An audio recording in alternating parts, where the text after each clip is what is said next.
It's time for your weekend fix of your favorite weekday shows on VSiN. From Follow the Money to My Guys in the Desert and everything in between. It's the best of VSiN, and it's on right now.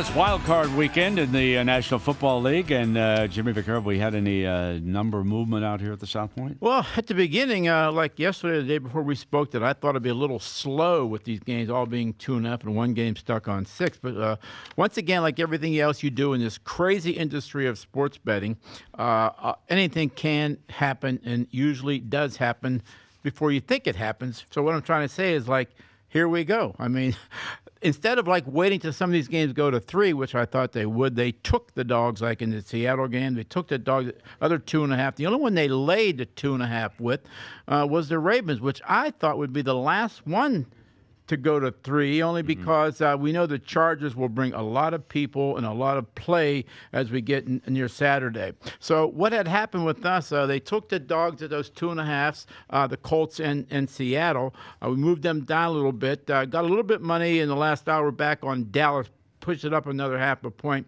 But we are now back to 3 with the Ravens. The first 2 bets we took on the minus 2.5 with the Ravens was one was for 15,000, one was for 10,000. So we got close to 30,000. So we went to 3, took the 3 real quick. Went back to 2.5, and bang, here they come again, which I thought would be the opposite of that. So as you can see, Mr. Musburglar, Mr. Musburglar? No, Mr. Musburger, that this is going to be a monster weekend, only because the 2 Saturday, the 2 Sunday. But where do you think these games are going to go, Vincenz? You know, Jimmy, I think when the public gets involved, I think, Seahawks, Cowboys, 2 pretty big public teams, Colts, Texans, they were in love with the Colts. This is a public dog that I think they're going to be committed to. Ravens, they'll be charging money. I think we'll go back and forth as we've seen there, but I think the Bears are going to. I think they're going to be the most public team. I think of the 4 games this weekend. I could see that. Yeah. One thing's for sure, the game with the highest total will be Indianapolis and Houston. I don't think that's going to change. No, 49, and that's up from 47.5 on the opener here at the South. And here we go again. We used to go way back when the playoffs were played much tighter. There was just, like a Woody Hayes, 3 in a cloud of dust. It's not that way anymore. These totals in the 49s, and they simply about 7 out of 10 times play the over. Here's one thing before I forget, because we talk about it quite a bit during the course of the year. All right, here we are. Now, okay, we had 5 games yesterday, but 2 actually carried the other 3. We wrote about 62% of the amount of money that we would write on a Sunday with the whole NFL schedule. So you're basically saying 2 games carried to the point where here it is, a little over 60% of the entire money that would be bet on a Sunday is bet on a Saturday with 2 anchor games. That shows you what people think of college football. And imagine, Jimmy, if and when, because it's going to happen at some point. 8 I just teams. don't know when it goes to 7 games. 8 teams with 7 games, right? I mean, I'm not saying, I don't know if it'll ever surpass the Super Bowl, because the Super Bowl is going to have more props and everything like that. But single game, I should say. But they'll equal the NFL playoffs or exceed the NFL playoffs. To me, that's remarkable that we took all that money on basically, a 5 college bowl games, and they were important. They were good, some good matchups there, especially the last 2. But these figures are starting to astound me at this age of 73. I'll tell you the truth. It's interesting when you look at the Power 5. There really was not a conference that was dominated from just a winning percentage. The FCC, which you look at, they went 6-5 overall and 5-6 against the spread. As Amal pointed out, the Pac-12 won 3 games by just a handful of points. They went 3-4 straight up, 2-5 against the spread. The Big Ten went 5-4 straight up and 4-5 against the spread. ACC was 5-5 and 7-3. Hello? There's your spread covering conference, Amal and guys. The ACC, that's the only conference that had a report like that in terms of winning money. 7-3, that's an impressive number. It really is, and I think the ACC sometimes gets overlooked because the way it's been the last few years, Brian, it's been basically Clemson and everybody else. And also keep in mind, Florida State is down. Miami played terribly in that game against Wisconsin. Big Ten, two of their better teams had a very poor showing, Penn State and, of course, Michigan. But, I mean, we've come to expect that with Jim Harbaugh now in bowl games. Yeah, exactly. Jim Harbaugh against Ohio State.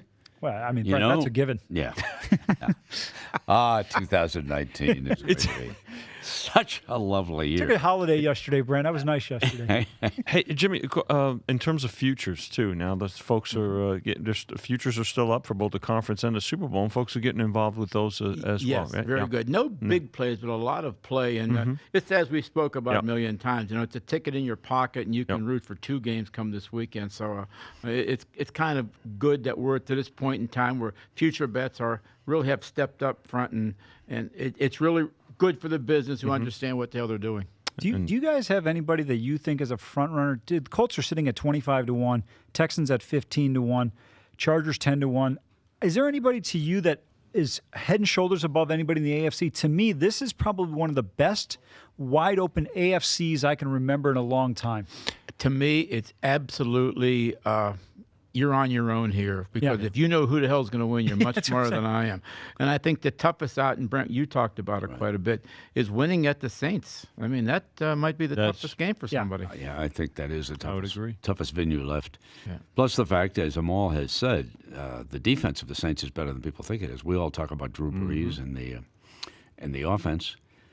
MVP, guys, would you vote for Patrick Mahomes or Drew Brees? Start with you, Amal. I would have to go Mahomes. He got over a critical number of 50 touchdown passes, and we saw how this team was elevated with him over Alex Smith last year, so I think it's got to be Mahomes. Vinny? I want to say Drew Brees, given his age, and I think there'll be some sentiment for him. Mahomes is going to be around for a little bit. Not that he doesn't deserve it, but I would say I'd have to go with Brees given his age, Jimmy? particularly. I'm rooting for the older guy. I'd take the youngster because he throws the ball sidearm better than 90% of people throw it overhand. That is true. So I'll side with the old guy with Vinny. Us old guys got to hang together. That's right. He's such, Mahomes. But Mahomes, unbelievable what he can do downfield. Now, having said that, my prediction is that they're either going to get knocked out or they're going to be in trouble in one of these playoff games because he's a riverboat. Brett Favre was a riverboat, and those guys can throw it into trouble occasionally. The Raiders picked him off on a deep ball, youngster by the name of Conley, a Buckeye, by the way. Yep, Garyon Conley, yeah. And he's going to be a player. I wasn't sure. He showed great progress this year. He did. Coming back from the injuries, he's going to be okay. Yes, Jimmy. You know, it's amazing for someone like me and Vinny sitting behind this counter for all these years. It's the first time nobody even talks about the Patriots anymore. Don't even talk about them. Bingo. Think about that. Great point. I think it's a mistake to discount them. I do too. But I also think that this is not the same team that's as dominant. I'll tell you one thing: latter part of the season, you started to see a little bit of regression from Brady. Father Time is still undefeated. Yeah. Yeah, but Belichick being Belichick, I give the Patriots a chance if they go to Kansas City. Oh, no for the question. AFC Championship. I actually like them to win there. I think without Hunt, this is not the same team. Yeah, they're working on Damian Williams. Amal, you remember him. He's a former Oklahoma running back. Yep. Pretty good running back, but he doesn't add to the passing game like Hunt did. Hunt could go vertical and give you really elite speed as a receiver.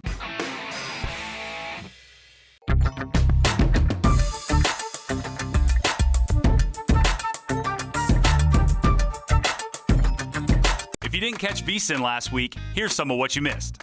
You might have heard about this, but one of my issues with the integrity fee was this. It almost gives a idea or an inkling to a bettor that there could be manipulation, and now all of a sudden, does it benefit the NBA? Yep. I mean, to me, I thought it was a bad idea to begin with. To me, it's like the equivalent of insider trading. Yeah, and I totally agree. And part of the issue, right, is why do we need an integrity fee now? What does that imply was happening before? Where we was had the an integrity in the fee? Game 6 of the Western Conference Finals? Yep. 2002. Nice throwback. Oh boy. I've said all along, I think Clemson is closer to Alabama than people realize they are. Well, they're the closest team to Bama, probably outside of Georgia, right? Clemson. I mean, No, I think they would Clemson's have to better be. than Georgia. Yeah, okay, that's I totally think fair. Clemson. I think Clemson is a team that in most years would win the national championship. They just have it's just unfortunate that this year's the year they're peaking when Alabama has this historically great team. Alabama can actually throw the football for the first time in the Saban era, and Clemson has the misfortune of peaking in that same season. So what would you think then? 7.5 maybe? But what if Alabama blows out Oklahoma? Okay, no, go ahead.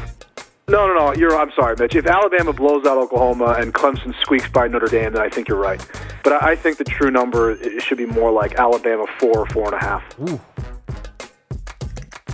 I think Bryce Harper will be wearing a Dodgers uniform next year. But when it comes to Manny Machado, he's more of my wild card for a multitude of reasons, not just because we don't know where he's going to land up. It's pretty public. It's either going to be the Yankees, the Phillies, or the White Sox. But my concern is, when you're getting a Manny Machado, you're not just getting his playing ability. He has he's a difficult teammate to play with from what I hear. And so I think those are kind of the questions that I'm having. I feel like he's kind of flip-flopping where he's not being pursued as much. He's doing the pursuing.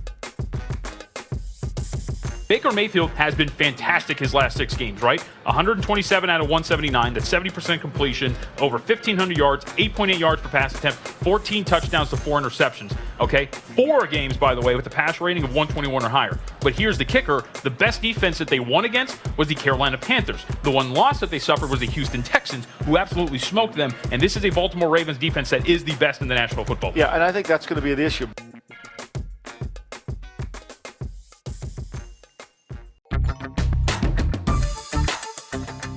Welcome back to the best of VSiN. Here are more of our favorite moments from the week. That's Bill Krackenberger at Bill Crackman with a K on Twitter, crackwins.com. And then we're going to bring in, of course, the great Warren Sharp, ladies and gentlemen, at Sharp Football, Sharp Stats, sharpfootballanalysis.com, sharpfootballstats.com. Warren, good morning to you, sir. Hey, good morning, gentlemen. Warren, I just want to start with, let me just start with this, because I never bring up trends or anything. But I always, before the NFL playoffs, I like to bring up one thing. And this actually, Warren, this isn't directed towards you, because we'll get to your tweets here momentarily. But I just wanted to, just to bring this up, that we fill hours of content talking about ATS against the spread, and that's what we do here. We're typically, and if a numbers game has done anything, it's to try to get people, whether it was Tankapalooza or other things that we do, try to use different betting vehicles than just the standard ATS or season wins or futures. I will say this about the NFL.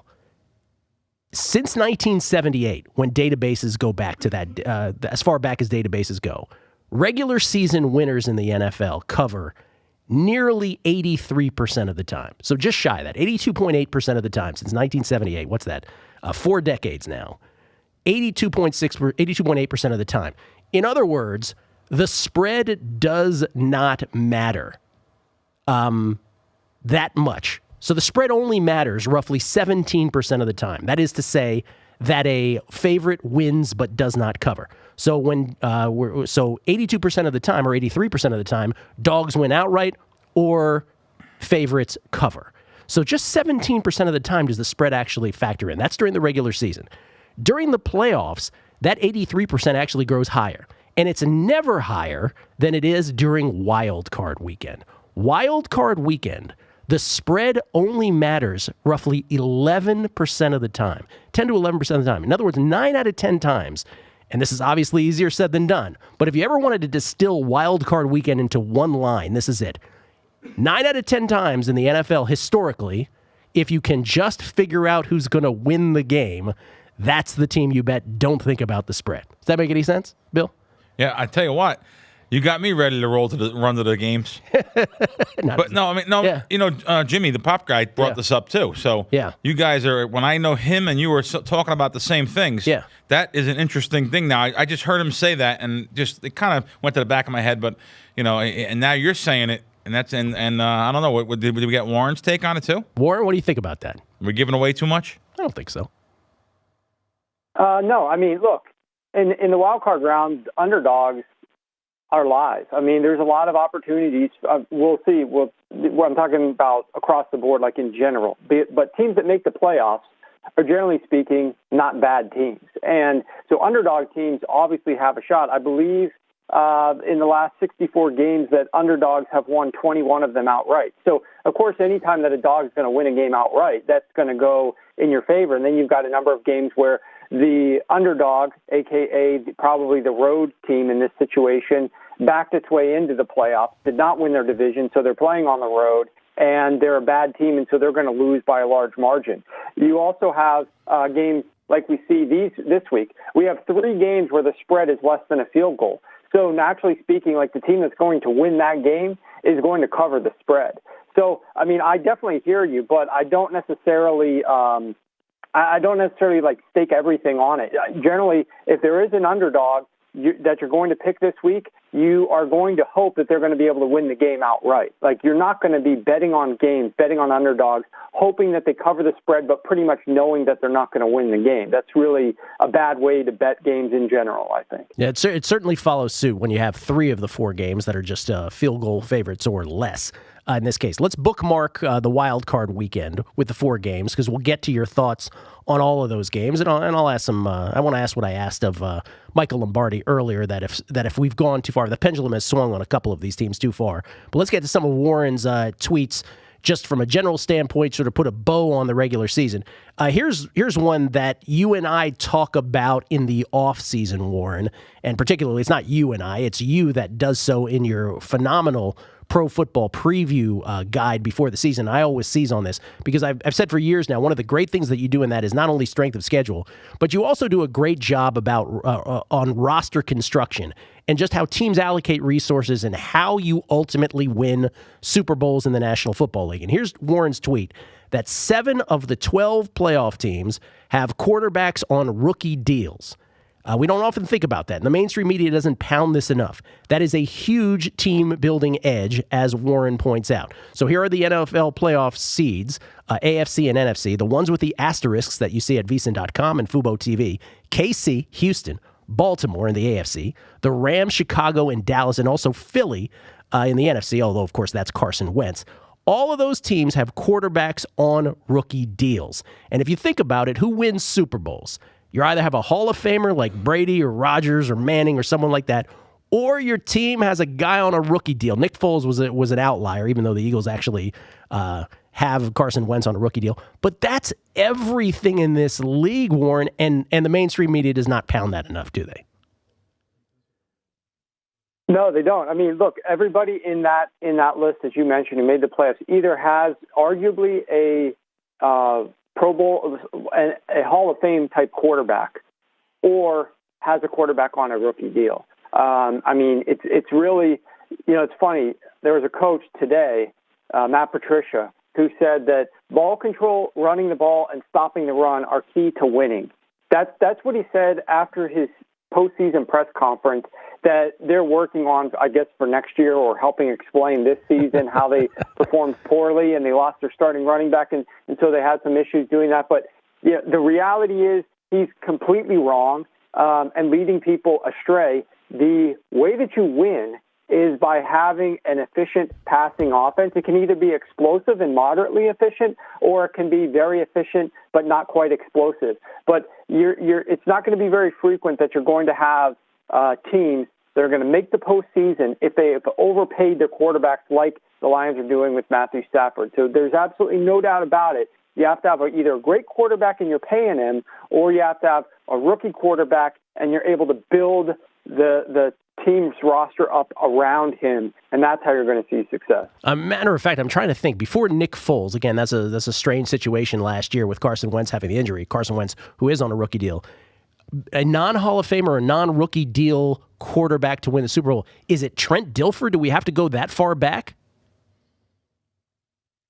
You might. Yeah. Well, Joe Flacco. Joe Flacco. Joe Flacco, but he was actually on his last year of his rookie deal. He was actually on the 5th year. He rolled the dice on himself. And so it's Dilfer. So yeah. I think you very well might have to, because you had so many years where it was Brady or it was Roethlisberger. Mm-hmm. So, I mean, I guess we should consider Ben Roethlisberger probably likely to make the Hall of Fame, considering the multiple Super Bowls.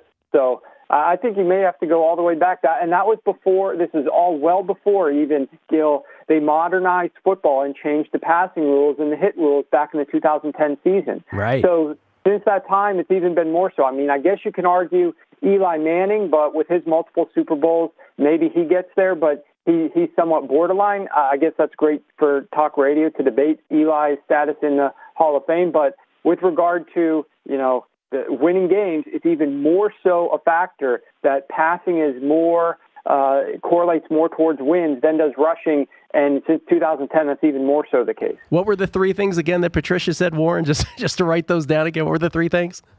He said the key to winning is ball control, running the ball. Basically, those are the same things, essentially, and stopping the run. Ball control, running the ball, and stopping the run, which is just laughable. All these thoughts, by the way, from Warren at Sharp Football. That's his Twitter. I wasn't on the air yesterday or Monday, so to everybody listening, forgive me for wanting to bring this up as far as late as Wednesday, but I haven't had a chance to talk about it. You tweeted about this Sunday. This is the Jason Garrett one, guys, if you want to throw this on VSiN.com and Fubo TV. Imagine leaving your starters in the fourth quarter of a meaningless Week 17 game and watching your defensive MVP, talking about Van Der Esch, lay injured on the carpet. Now, Van Der Esch, talking about the Cowboys here and Jason Garrett. Van Der Esch, shin bruise, he's going to be okay, we think, for the Cowboys game against the Seahawks. But it is an interesting thing. Matt Nagy was another story that we talked about on how he decided to go all out against the Vikings and therefore ends up playing the Eagles. Curious, certainly from a tactical standpoint. But Jason Garrett did sit Zeke Elliott, a couple offensive linemen as well. But Van Der Esch did get hurt. Could have been worse. Anybody else, Dak, of course, first and foremost among them, could have gotten hurt. They do end up winning in dramatic fashion. They curiously celebrated like they won the Super Bowl, the Cowboys. It was fascinating. And in the process, and no one's really bringing this up, but you give a division rival a much better pick in the draft and you a much worse one. I mean, it goes on and on. This was as curious to you as it was to me, obviously. No doubt about it. It was also painful to me because, and Crack will attest to this. But, that's why I'm laughing here. I was going to rat you out. Good. Go ahead. You want to tell him? Go ahead. Yes. Yeah. So at Sharp Football Analysis, again, like Crack, we don't really talk about all the great things that we're doing when we're doing those. But I think it was 6-1, 7-1 in props. That includes a couple team futures and player props and win totals that I gave out in the preseason. But with stuff that Crack and I got down on, we were 5-1 with this as the only one that was still kind of in doubt, Week 17. And we needed Dallas to obviously lose. They're 6-point underdogs. 7.5. Weren't they 7.5 point underdog? Weren't they like 7.5? They were 7 most of the week. I figured. Yeah. I mean, and of course we could have hedged. We could have took the money line, and I said absolutely, I'm not doing that. I got a 7.5 point favorite. That I'm just rooting to win to win the game. Yep. And of course it's just the lowly Giants, and I didn't think he was gonna. Yeah. So that was a little personal thing there, that little tweet too. So he had I love that he doesn't even bet. So I bet. Yep. So he doesn't even gamble. I'm the one gambling, and he's like he was so emotional, so into this, and I'm reading his tweets from the other day, and this was from. Oh man, I'm going to read this. I kind of root for a minor injury when coaches do dumb shit like that. Yeah. He usually never curse. Yeah, Warren does not. And Warren doesn't curse. Yeah. No, he doesn't curse. So the next thing I said was, not me. I root for full destruction of the entire starting squad. That's what I said. I mean, they're playing all their players. We got money. There's blood on the line out in Vegas. Don't they know that? We've all had these thoughts. Yeah. It's not we apologize for our own human flaws. No, I mean, how are you playing the quarterback? You got a playoff starting at the end of the game. I mean, there was like more to that. I mean, it just makes you so cynical watching stuff like that. I said it to Michael Lombardi earlier, and we're sorry to have cut you off, Warren, but I said it. I wasn't going to go down the rabbit hole of Nagy and Garrett again because, again, and if the Bears crush the Eagles on Sunday, there's going to be a narrative, oh, he was so smart to play the way he did against the Vikings. We're going to hear that, of course. But I was watching, even watching the Rose Bowl yesterday between Ohio State and UW. Both Chris Peterson and Urban Meyer, who are hailed as these amazing coaches in college football, both of them were doing stuff at the end of that game that, as gamblers, you're like, did these guys even think in any contextual way whatsoever? Particularly Urban Meyer, who, again, they don't run the play clock down. They don't milk the clock. They're throwing balls incomplete to stop the clock for the other team. And you just as a gambler, are we giving coaches too much credit? Because to me, so much of this is brain dead. So much of this is just see defense beat defense, see offense stop offense. It's as if there's no scoreboard or no clock. And I just, as a gambler, that comes up all the time. Seems like Absolutely. It comes up now more than ever before. I mean, look at the end of the season. What was the percentage? I don't know. What was the percentage of coaches that got fired? Is it like 20%? 25%. 25% openings in the league. 8 out of 32. Wow. Two were interrupted. That's unbelievable. Yeah. Look what's going on. So last thing, Warren, about then from a non-playoff team, Pittsburgh Steelers, before we get into all the wild card games. You had a tweet with Mike Tomlin, and I think this is great, and I think you said it perfectly. What does any of this mean? This is Mike Tomlin post-game press conference. Steelers eliminated thanks to Baltimore's win over the Browns. Well, they weren't completely eliminated. They could have had a tie late at night, but for all intents and purposes, were eliminated. Quote, this is Mike Tomlin. We accept the outcome. Stand by our work, unquote. And you're like, what does that mean? This thing, constant player drama, AB, Ben, Bell, persistent poor coaching, recurring underperformance, perplexing lexicon. Imagine the pushback if, I don't know, Dan Snyder owned this team. How do the Rooneys tolerate it? I think you're speaking for a lot of Pittsburgh fans right there.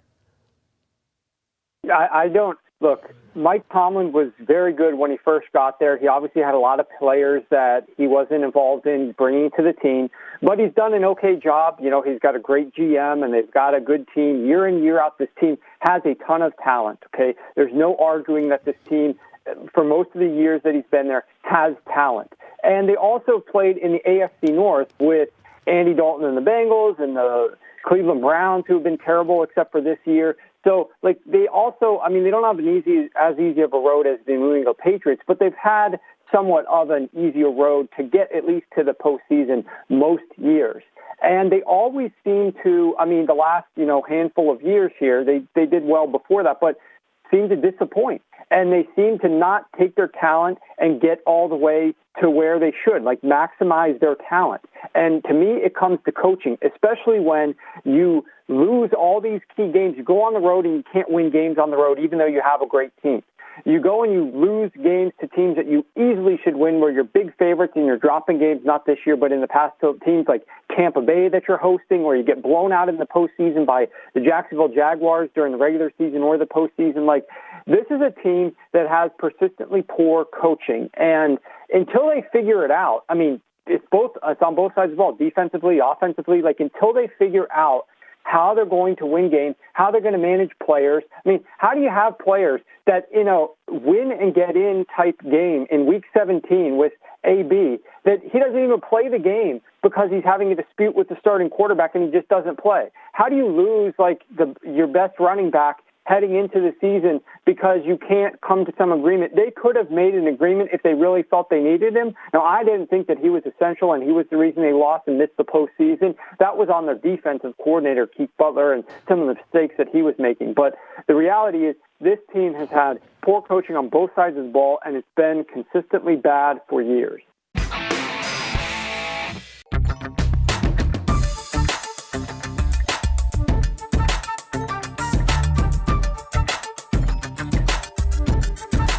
If you didn't catch VSiN last week, here's some of what you missed. Right now, you have 8 states where we have legalized sports gambling. How many states will have it at the end of next year? Well, that is the multi-billion-dollar question, I would say. A lot of people I've spoken with I've heard an over-under as few as 6.5 states next year, and I've heard potentially, 14 to 16 additional states. So that would put us at 20 or so. I don't think anyone really knows, as we saw with Michigan, right? That was on the list of kind of a potential one next year. Seemed like a done thing, yeah. Exactly. Yep. I do think what's going to be more significant is which states actually come through. Oh, Vance Joseph. I got to tell you. I can't believe he hasn't been fired. Well, first of all, I can't even believe this is a bet. Minus $9. Step away, Mayweather versus McGregor. This should take over as the best bet of the entire year. If he comes back, I will... we should come up with something on the air that we'll do. Shave my head? What do you want to do? What do you want to call it? If he's the coach of the Broncos next year, you name the bet. It's not happening, folks. Minus $9, no chance this guy can come back as the head coach of the Broncos. Defense, 23rd yards per game, 21st rushing yards per game, 22nd passing yards per game. I don't know why he got the job in the first place, because he came from Miami where he was the DC. And now they're saying once he's fired, he'll be on the Cincinnati staff. He's not even a good coordinator for... I really like watching Manny Machado play defense. I'm so impressed with the fact that he can make every throw, and he makes every throw look easy, which most people can't do. But it's not even close. Bryce is on a whole different level than most people in the game. It's not even close with these two.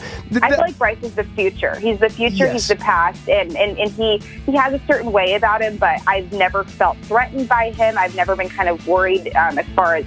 He's a great teammate from what I hear. He gets hot-headed, but what athlete doesn't, Yeah, no, and you're right. Like, I don't even think Bryce got good yet. I really don't. I think he's right. I agree. Kind of still learning the game, which is kind of crazy to say. Ironically, both Clemson and Notre Dame only have 2 wins over teams that want to finish in the year ranked. But just how dominant they've been. They've shown they can win games 27-7 on the road where their offense isn't necessarily great. They've shown they can blow out teams in dominating fashion. I just wonder, I know that Notre Dame's secondary is good statistically in terms of 7 touchdowns, 11 interceptions. I think it is. If you look like the best pass offense they played this year is Stanford. Welcome back to the best of VSiN. Here are more of our favorite moments from the week. And now, good friend of the show, and as good as it gets when it comes to handicapping any sport, that's college football. Paul Stone joins the program now. Yeah, absolutely. Round of applause for you, pal. Yeah. Great job again this year. Congratulations. How are you? Doing well, guys. I appreciate the kudos. It was a great contest, and, would have ended up finishing third and would have preferred, obviously, to finish first or second. But, did a good job, and the other guys were just a little bit better. So good to have a good finish in the contest. You had he's closed strong. What's going through your mind midweek, or even Friday or Saturday? It's like, I might go 6-1 and lose ground. Yeah, I tell you, it was amazing. The last several weeks, really had some good records. I think the top 4 of us, I think we all went 6-1.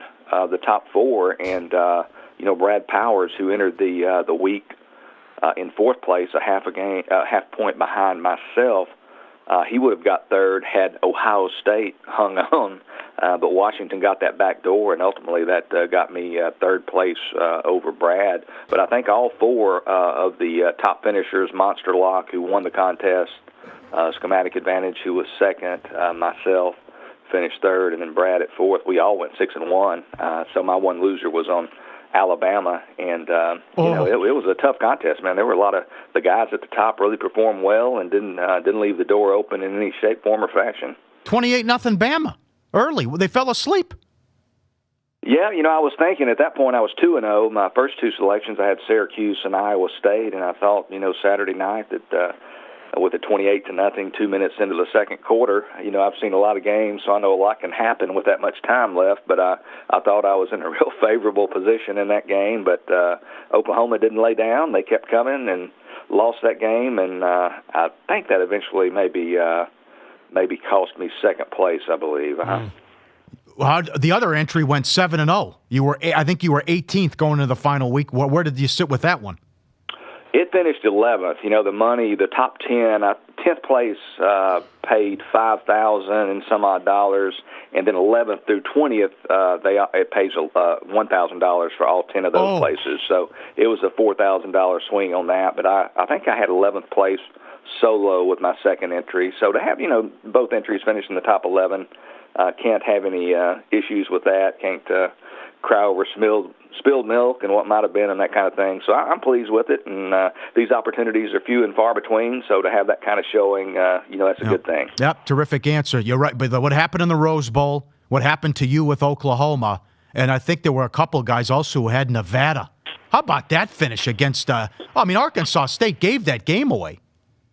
Yeah, I tell you, their performance in the red zone was pretty abysmal. So, there are a lot of games. I think it was 17 weeks. So if it was 17 weeks, that'd be 119 selections. So, we're always going to magnify the ones at the end and give them a little more weight. But, certainly Arkansas State between the 20s dominated that game, but you got to be able to get the ball in the end zone, and they couldn't, and Nevada hung around and ended up winning the game, and that certainly bolstered the position of some of the guys there in the top 10. Do you know how many points out of 10th your second entry actually finished? And also another general question here. You don't have bad weeks in these contests the way it seems. I mean, you are, and the other guys were just machines this year yet again. But how difficult is it to recover from a really bad week in the contest by going 2-5 or 1-6 or, God forbid, an 0-7 right away? Can you recover from that and actually still finish in the money? I think it's difficult. I was thinking about that, and I'm not one of these guys that tracks everything and just knows exactly what I did week by week. I just go immediately, my focus and my energy, shifts to the next week. But I maybe had 1, 3, and 4 on both entries, and I maybe only had a total of 1 of those, but I think I had 1 on each entry, so I think I had a 3 and 4 on my top entry and a 3 and 4 on my second entry, and I didn't have any 2 and 5s or worse. So that's a good way to keep yourself in the money. But with I think this year we had 308 entries in the Golden Nugget contest. So when you only pay 20 deep, you really can't 1-6 or 0-7. Man, that is tough to overcome. And Yes. That's really what you're trying to avoid. You're just trying to do 4 and 3 or better each week, and you're hoping to have a 7-0 or 2, and a few 6 and 1s. But it is difficult, early on to have that negative weekend. It really puts you behind the 8 ball, so to speak, and makes it difficult to catch up. Let's follow the money. Sirius XM 204, Fubo TV. The great Paul Stone, our guest. Follow him on Twitter at Paul Stone Sports. Now, did you find yourself maybe hedging at all late the final week, or was it too difficult, Paul, because the numbers kind of moved from where they were in the contest to where they were actually before game time?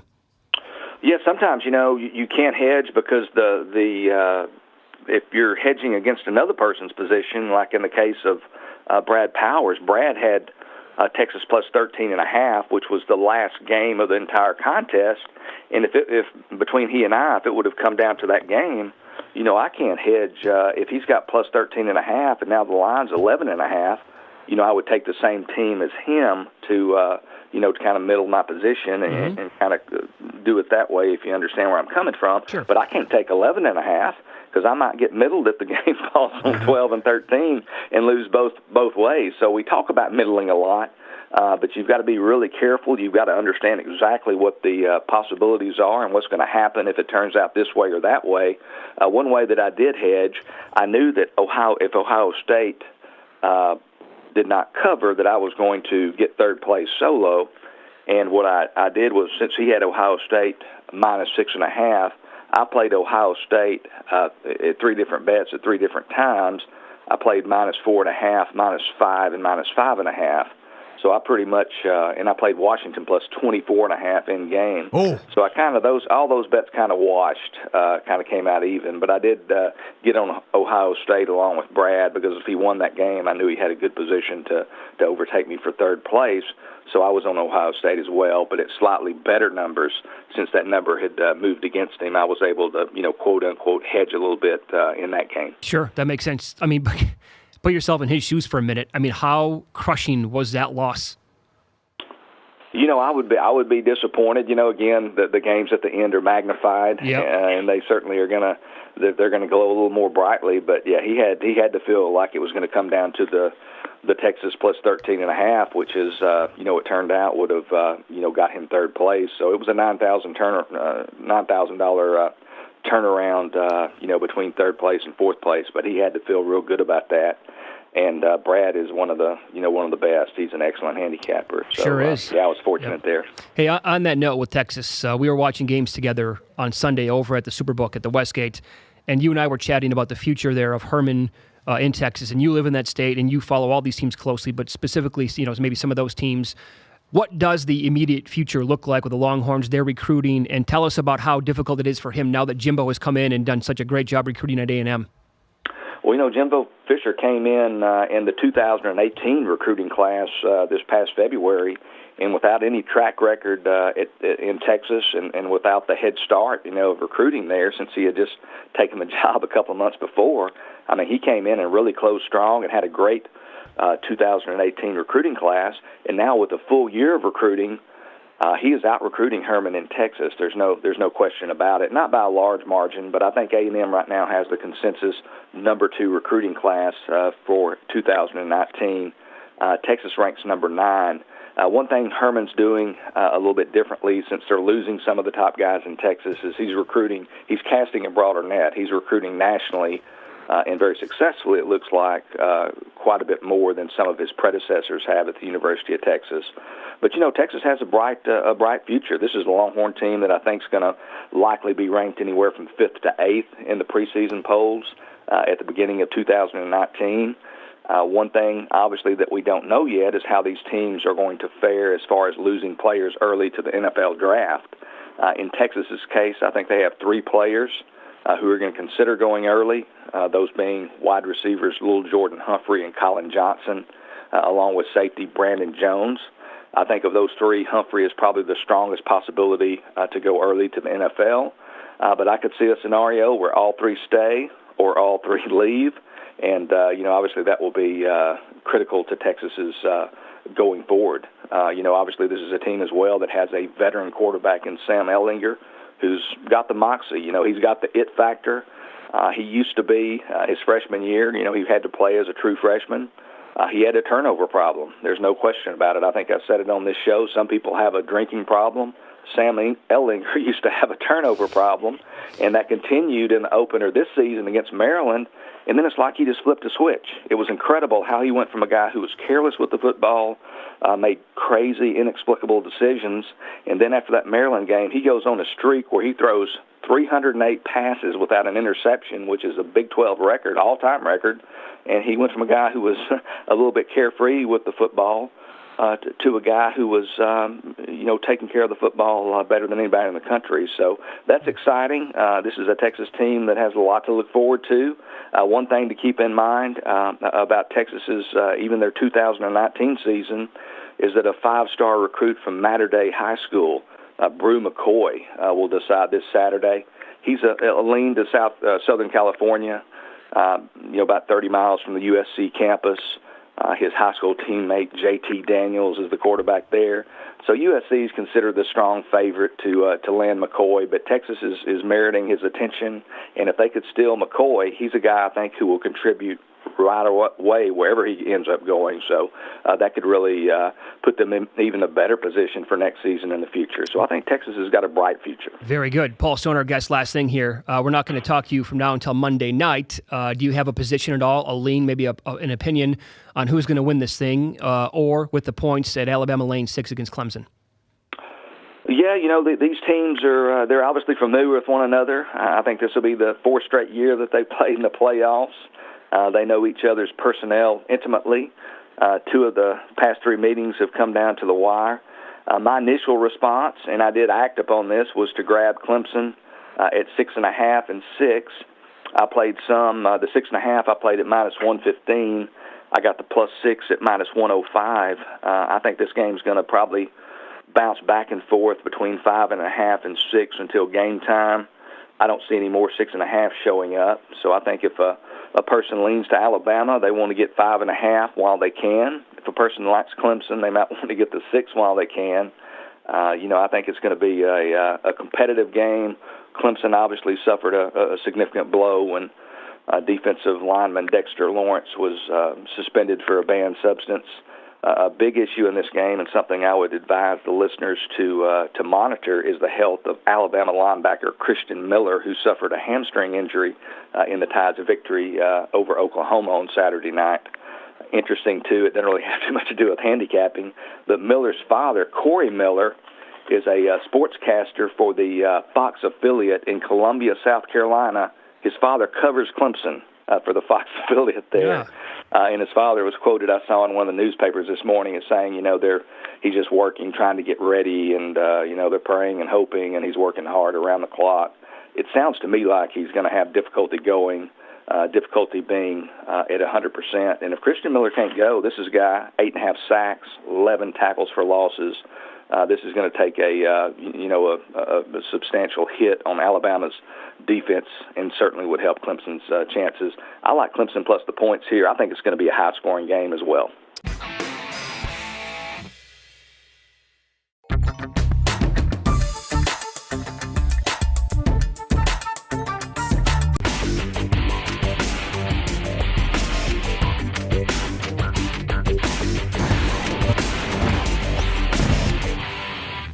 probably one of the most exotic tickets I've ever seen was it took place in 1988. I refer to it as the Thanksgiving Weekend Massacre.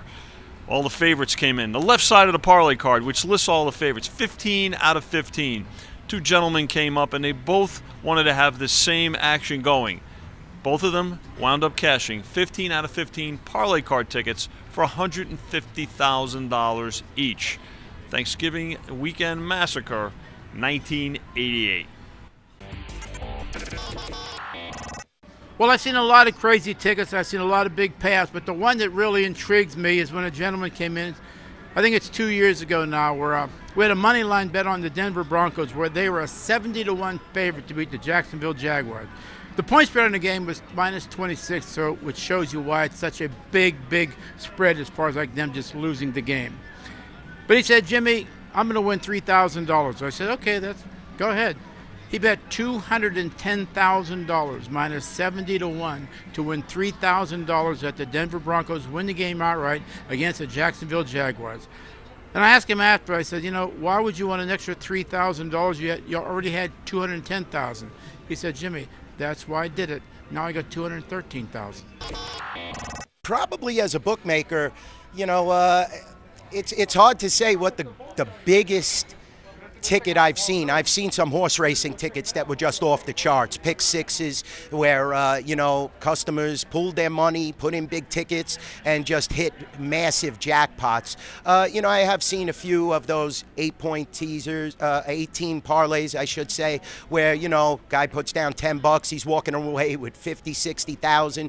Also, the jackpot cards that we offer at the Rampart and the South Point are amazing.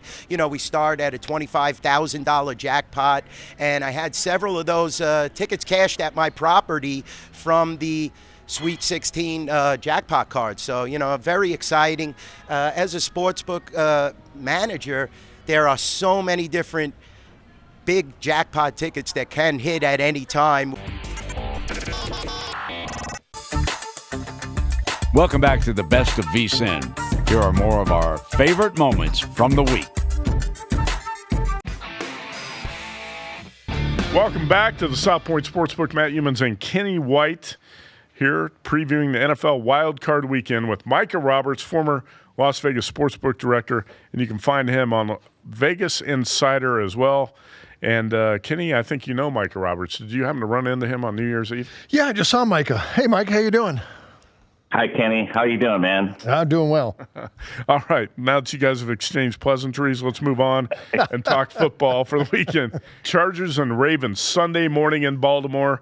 The number's pinballed at the South Point from 2.5 to 3. Right now it's sitting at 3, total of 42, Micah.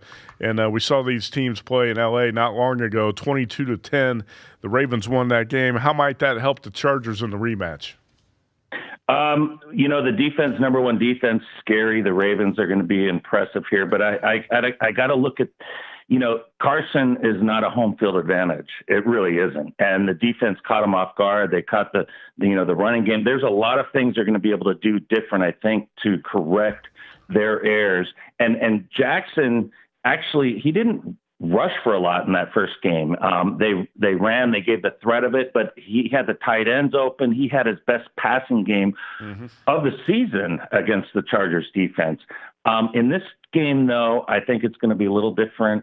I think that the Chargers are going to set the pace and the tempo and force the Ravens into errors, into doing things that they don't want to do. And that's just because Phillip Rivers, 7-1 on the road this season. They're battle tested. Basically, all 16 games they played were on the road this season. If you watch the games in Carson with all the opposing teams' colors prominent in the stands.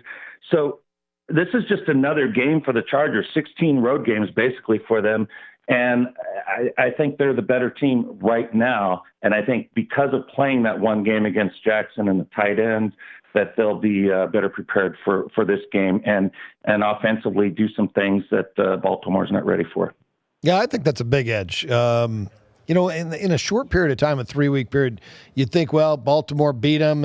People have always said that if these two went behind the woodshed and they got into a fight, whoever won that fight 3 weeks ago is probably going to win the fight again the next time out if it's in a short period of time. But I think it was a game where The Chargers were completely surprised with what they saw in the field, both by the offense and the defense, and I think you're going to see a better Charger team this weekend. I agree with you, Mike. I like your stat, 7-1 ATS on the road. Chargers, in that 22-10 loss, allowed Lamar Jackson to pass for 204 yards. That was his best passing game, like Mike has said. But he was 12 for 22 and was 13 for 39 on the ground. He had a long run of 27 yards, but relatively contained on the ground. I do think the experience of facing Lamar Jackson once will help the Chargers a lot in this rematch. And Phillip Rivers, don't forget, Micah, Phillip Rivers forced into his worst game of the season by the Baltimore defense on December 22nd.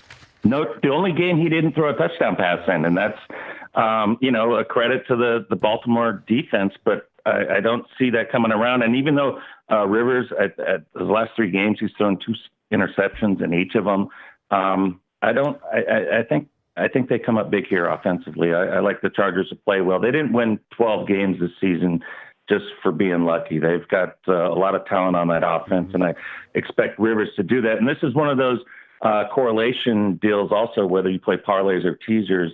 I think if you like the Chargers there, the over is the way to go. I can't see the Chargers winning one of those games that's, 20-17 or whatever. I think they're going to bring it on and force the Ravens. And let's not forget, Jackson is a rookie quarterback with only 7 starts. Right. And he's playing in his first playoff game. So I think the Chargers defense can force him into some errors and make some mistakes and get short field position and get a lot of extra points on the board. So I do think there's a correlation here with the Chargers and the over. Phillip Rivers led big comeback wins at Pittsburgh and Kansas City during the season. Kenny, I always think it's interesting to watch Rivers because in that first 2.5, 3 quarters of that game in Kansas City, he looked awfully. It looked like he had the arm strength of an old lady. And then he comes back and has a big fourth quarter and leads the Chargers to a win. And you got to think against a rookie quarterback here on Sunday, he should have an edge in this one. Do you think?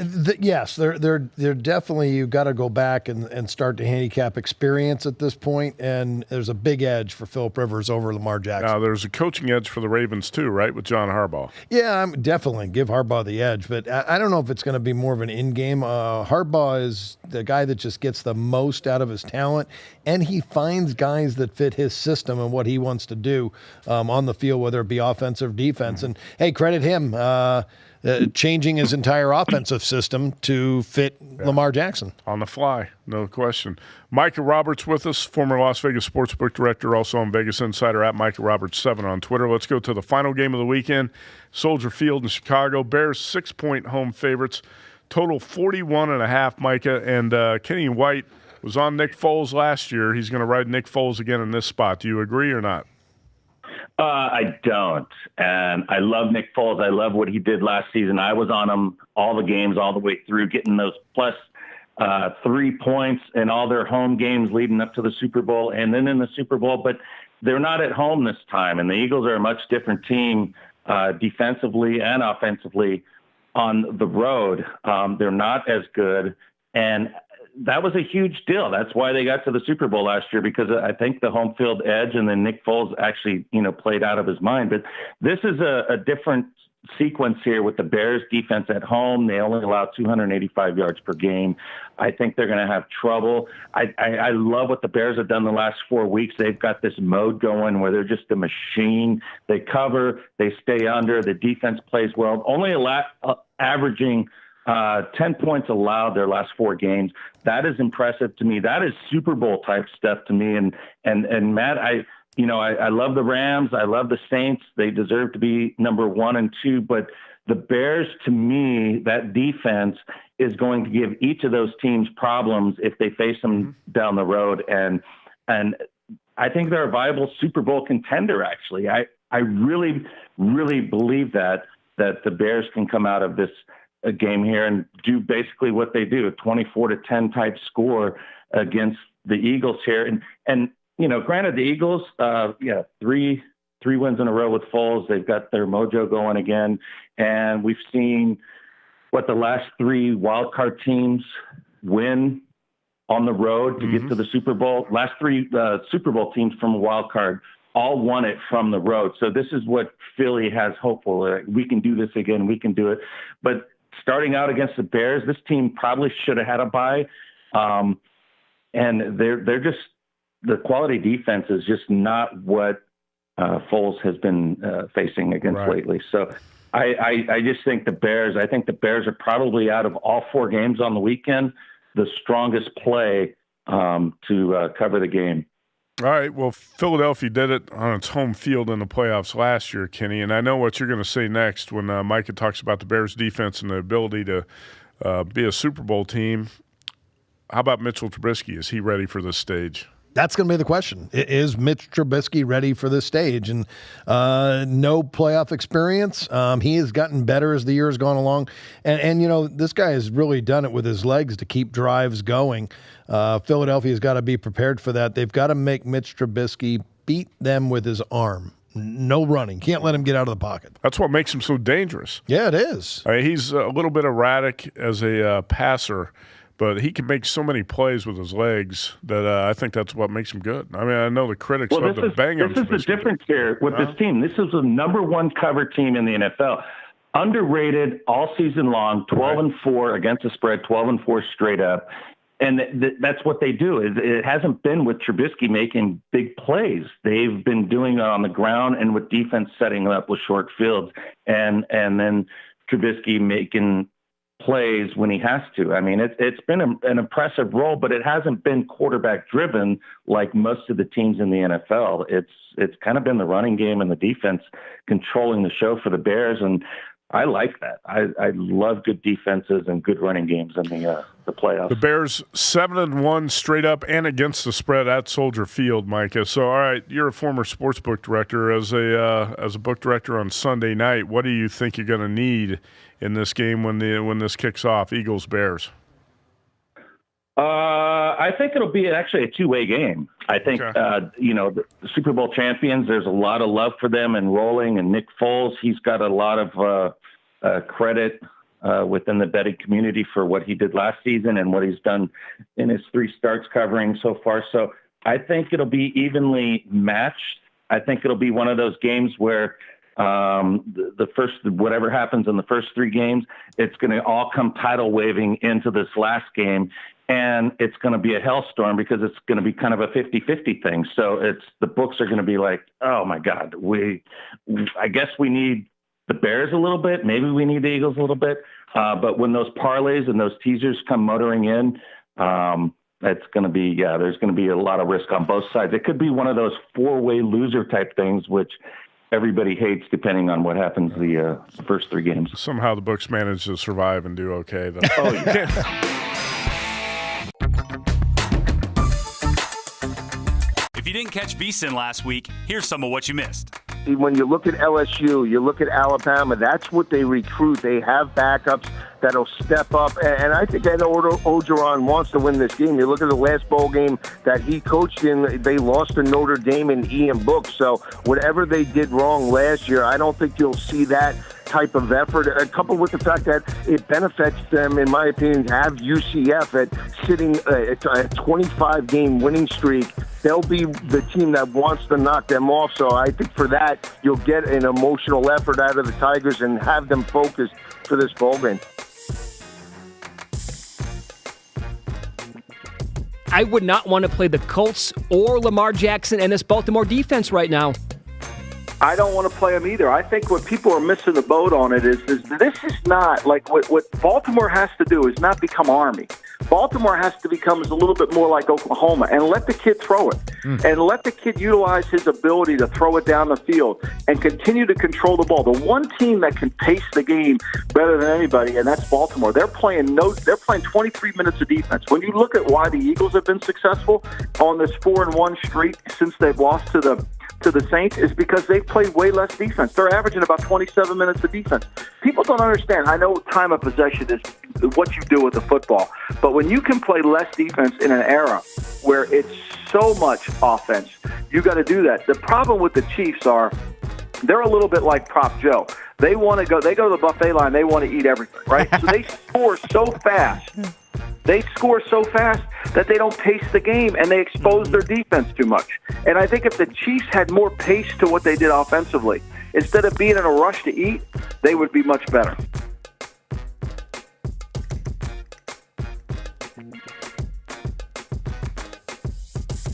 So I think Alabama is going to win this game, and it's going to turn into a lopsided game in the fourth quarter. Yeah, I think like 48-24. That's the number. I always try and play these games out of my mind and come up with a score, computer score, and 48-24 is what I keep coming out with.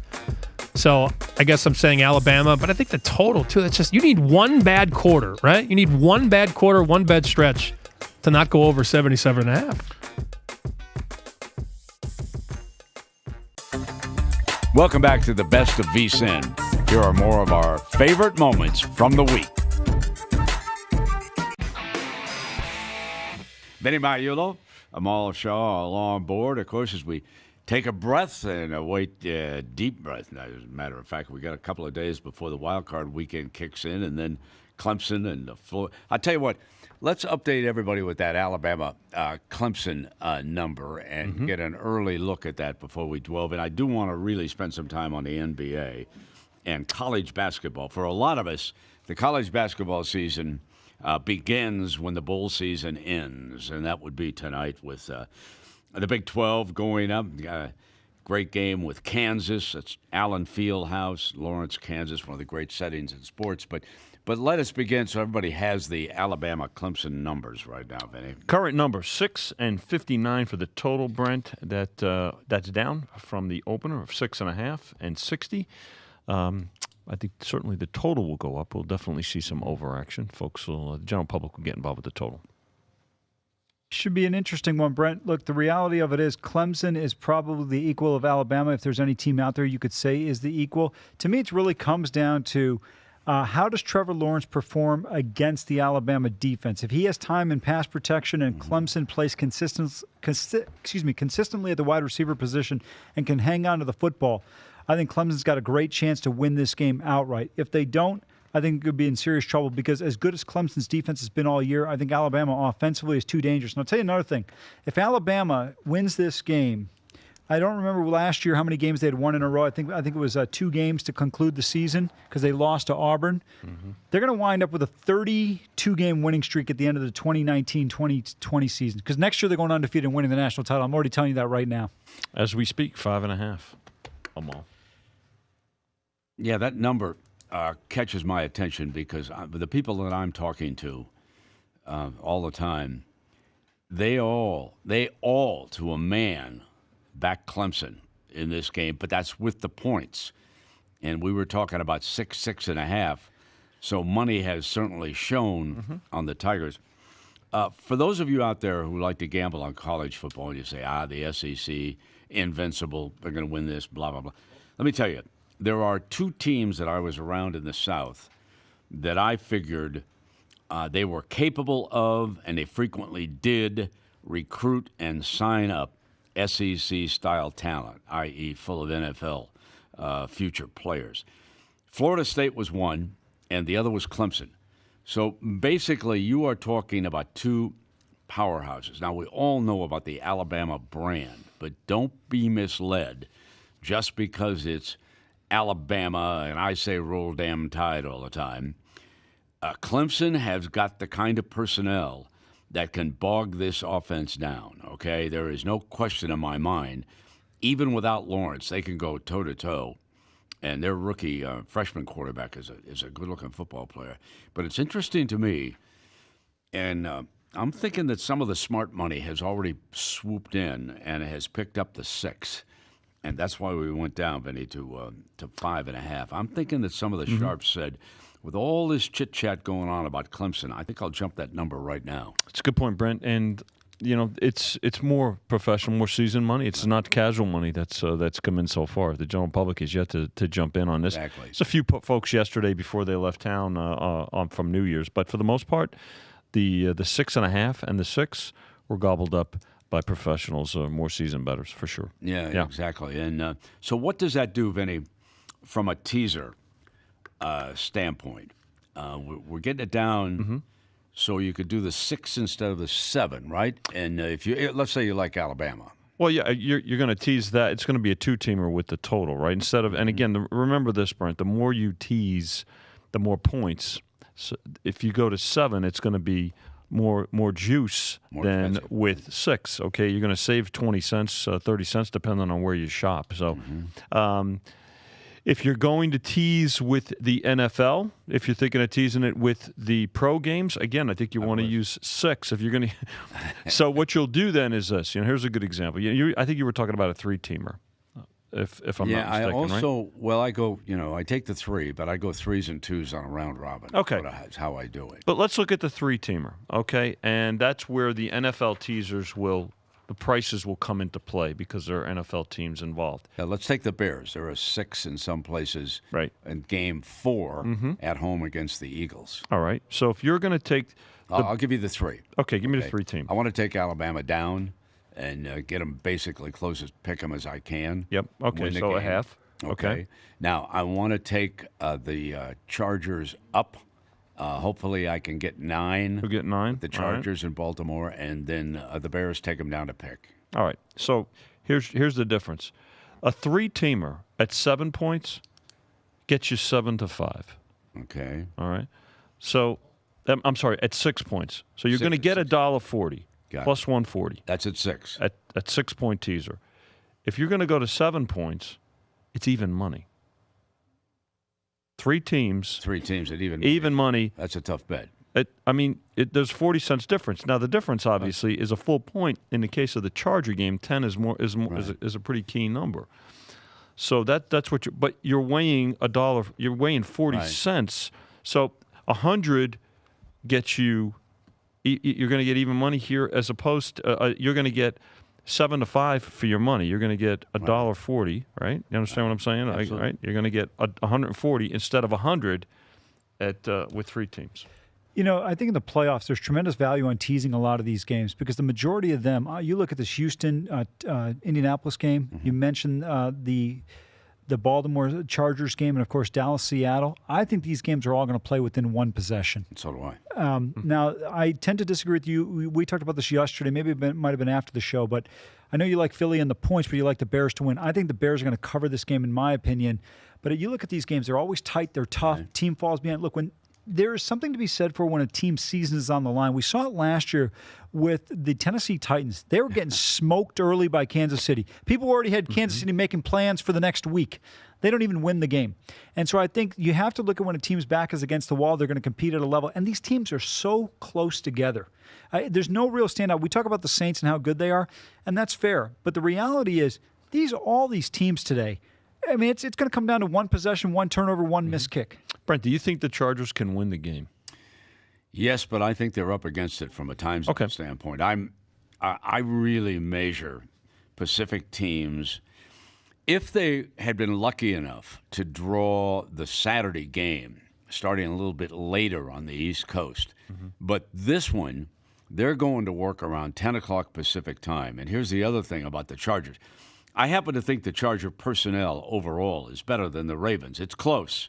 It's close. The Ravens' defense, the Ravens' secondary, in my mind, is a little bit better than the Charger, but it's close. Chargers got some players back there. But last week, the Chargers had to go to Denver, okay?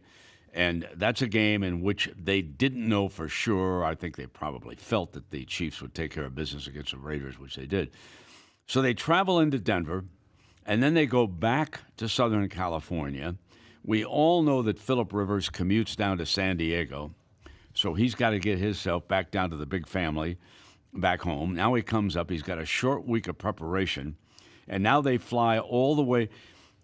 Let me tell you, having traveled with a team west to east this year, I will tell you it makes an impact on these people. It is much more difficult moving into that time zone. Now, the Chargers have gone in and beat Pittsburgh in that time zone in a very good game coming back this year. They have been a terrific road team. I'm not taking anything away from the Chargers. And if they win this game, God bless them. But I'm hesitant here, Vinny. Yeah. Just because of the travel situation Sure. facing the Chargers over the last 2 weeks. The reason I ask you that question is because you obviously think they can keep it close and within Yes, I the do. number. So, in the case of your teaser, it's probably worth getting the extra 40 cents instead of getting 10, instead of getting that extra point. Right. That's my point. Got it. Okay. Of course, you could you can take it the other way.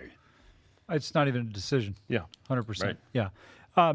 Chargers 7-1 on the road this year. Absolutely. They There you go. played 3 games in the Eastern time zone, 3-0 in those games. This Pittsburgh game was a 5:15 A late Pacific start. start time. They did play the Browns and the Bills in 1 o'clock Eastern start times, 10 o'clock Pacific. They had success in both of those games. I would assume the team is going to get in on I Friday. was going to say go earlier anyway, They'll- right, Yep. Amal? Yeah. Yeah. Yeah, they will. They will try. What they will do is, they will have their final walkthrough Friday in Southern California, but they will go immediately. They'll board the buses and they'll go to the airport and they will fly in Friday night. Okay, that's when they will arrive.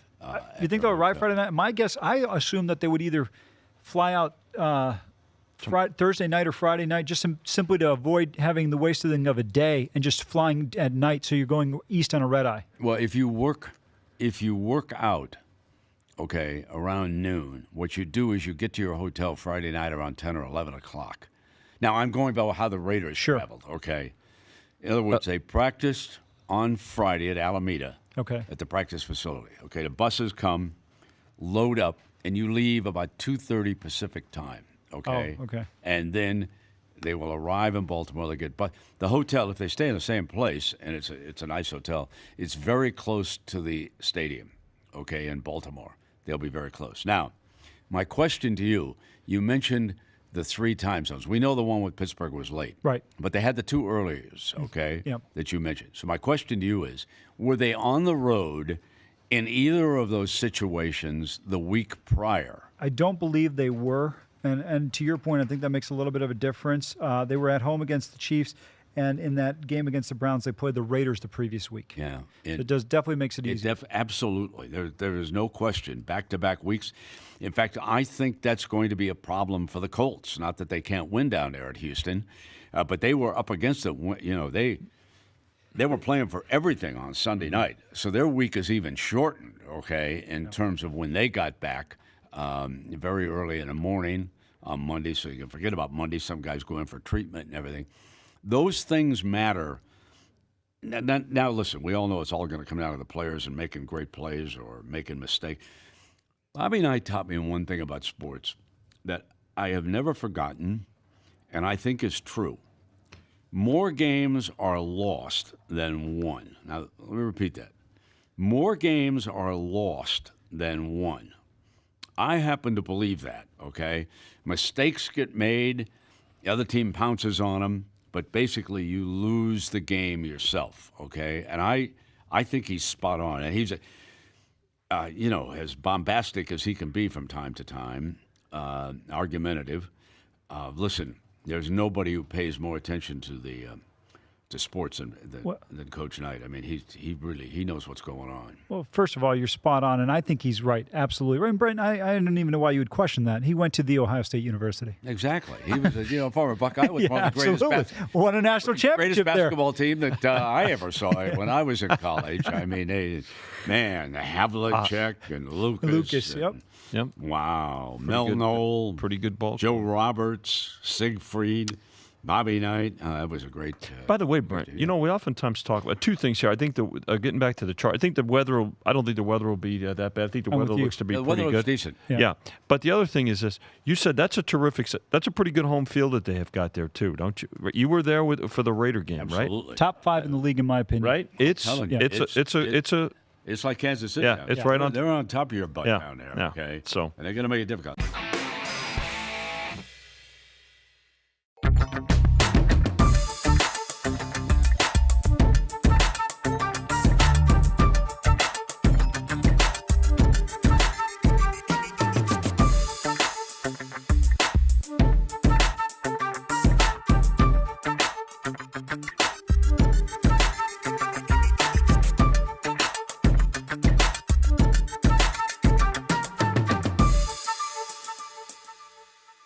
If you didn't catch VSiN last week, here's some of what you missed. You might have heard about this, but one of my issues with the integrity fee was this. It almost gives a idea or an inkling to a bettor that there could be manipulation, and now all of a sudden, does it benefit the NBA? Yep. I mean, to me, I thought it was a bad idea to begin with. To me, it's like the equivalent of insider trading. Yeah, and I totally agree. And part of the issue, right, is why do we need an integrity fee now? What does that imply was happening before? Where we was had the an integrity in the fee? Game 6 of the Western Conference Finals? Yep. 2002. Nice throwback. Oh boy. I've said all along, I think Clemson is closer to Alabama than people realize they are. Well, they're the closest team to Bama, probably outside of Georgia, right? Clemson. I mean, No, I think Clemson's better than Georgia. Yeah, okay, that's totally I think fair. I think Clemson is a team that in most years would win the national championship. They just have it's just unfortunate that this year's the year they're peaking when Alabama has this historically great team. Alabama can actually throw the football for the first time in the Saban era, and Clemson has the misfortune of peaking in that same season. So what would you think then? 7.5 maybe? But what if Alabama blows out Oklahoma? Okay, no, go ahead. No. I'm sorry, Mitch. If Alabama blows out Oklahoma and Clemson squeaks by Notre Dame, then I think you're right. But I think the true number it should be more like Alabama 4 or 4.5. Ooh. I think Bryce Harper's going to be wearing a Dodgers uniform next year. But when it comes to Manny Machado, he's more of my wild card for a multitude of reasons, not just because we don't know where he's going to land up. It's pretty public. It's either going to be the Yankees, the Phillies, or the White Sox. But my concern is, when you're getting a Manny Machado, you're not just getting his playing ability. He has he's a difficult teammate to play with from what I hear. And so I think those are kind of the questions that I'm having. I feel like he's kind of flip-flopping where he's not being pursued as much. He's doing the pursuing.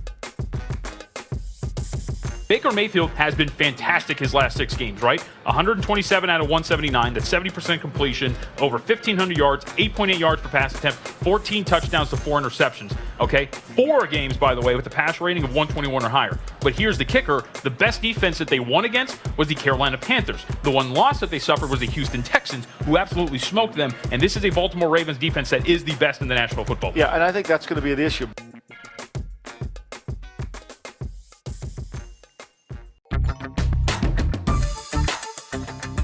Welcome back to the best of VSiN. Here are more of our favorite moments from the week.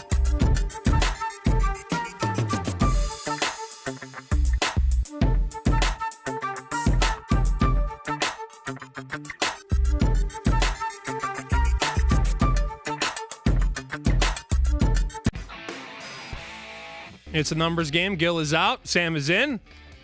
He's on Twitter at GoForThe2 and GoForThe2.com. The number 2, though. Don't spell it out. You type in that 2, that crooked 2. Joey Lisi, great college football analyst with us here on VSiN. Joey, it's Sam. What's up, man? Hey, Sam. Happy New Year. Great game. We're looking forward to Monday night. Doesn't get better than this. And a great college football playoff, even though the games were one-sided. I really love that Ohio State-Washington game. I know you did too, and I was just talking about this in the opening segment about the importance of the number, right? And you were on VSiN last week. I was listening. I think you were on with Brent and the guys, and you liked 7 with Washington. Now, should you have covered? I don't know. Maybe not. Yeah. But you did. Yeah, no. But you did, and that was a hell of a finish. 28-3. I don't know if you even turned it off or kept it on, but hey, you covered and you cashed a ticket, man. Yeah, I mean, I did keep it on. I thought Chris Peterson at the end of the first half made some mistakes when the game was 14-3, and he got that possession with about a minute left. He chose to pass the football of Jake Browning, 2 incompletions that led Dwayne Haskins to score and make it 21-3. But they made halftime adjustments, and they really played the type of style that I thought they would play in the first half. But all in all, it was still a gutty cover by the Huskies to lose that matchup 28-23. So, Joey, national championship, where do you start? When you handicap this game, Alabama and Clemson, and this number opened up in Vegas, there were a lot of 6.5s, and those are gone. A lot of the 6s are gone, too. I look at the big books in Vegas, only 1 6, Golden Nugget. So a lot more 5.5s here, and I'm glad I took 6. I missed 6.5, but did get 6 with Clemson. I think they have the better quarterback in the game, and I will take the points with the better quarterback. My words, not yours. Where do you start, though? Number 1, Alabama, number 2, Clemson. Yeah, I mean, it's a third national championship game for both teams, and the number in both of the previous 2 games was right in the area of 6, 6.5, and Alabama was favored. So I think we're right where we need to be.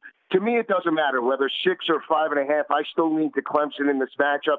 I agree with you. I think they have the better quarterback in Trevor Lawrence. The way you have to attack Alabama's defense is vertically on seam routes, on dig patterns, the way Georgia and Jake Fromm did, not only last year, but in the SEC championship game. And that's why I think Trevor Lawrence and that offense have an opportunity to put up points. I lean to Clemson in this matchup, but I really like the over here too, Sam. I can't take an under in a national championship game when teams are looking to score points. So I'm all over the 59.5 in this ball game as well. Total's interesting to me, man, because you have really good offenses. You're right there, but these defenses, they're getting stronger. It's like a heavyweight fighter, right? The later they go, the stronger they get. And defensively, Clemson has been awesome. Go back their last 4 games. I mean, they're not only are they shutting you off the board, but yardage-wise, yards per play-wise, they are eating teams alive defensively. I'm not going to play the total. I'll take your word for it.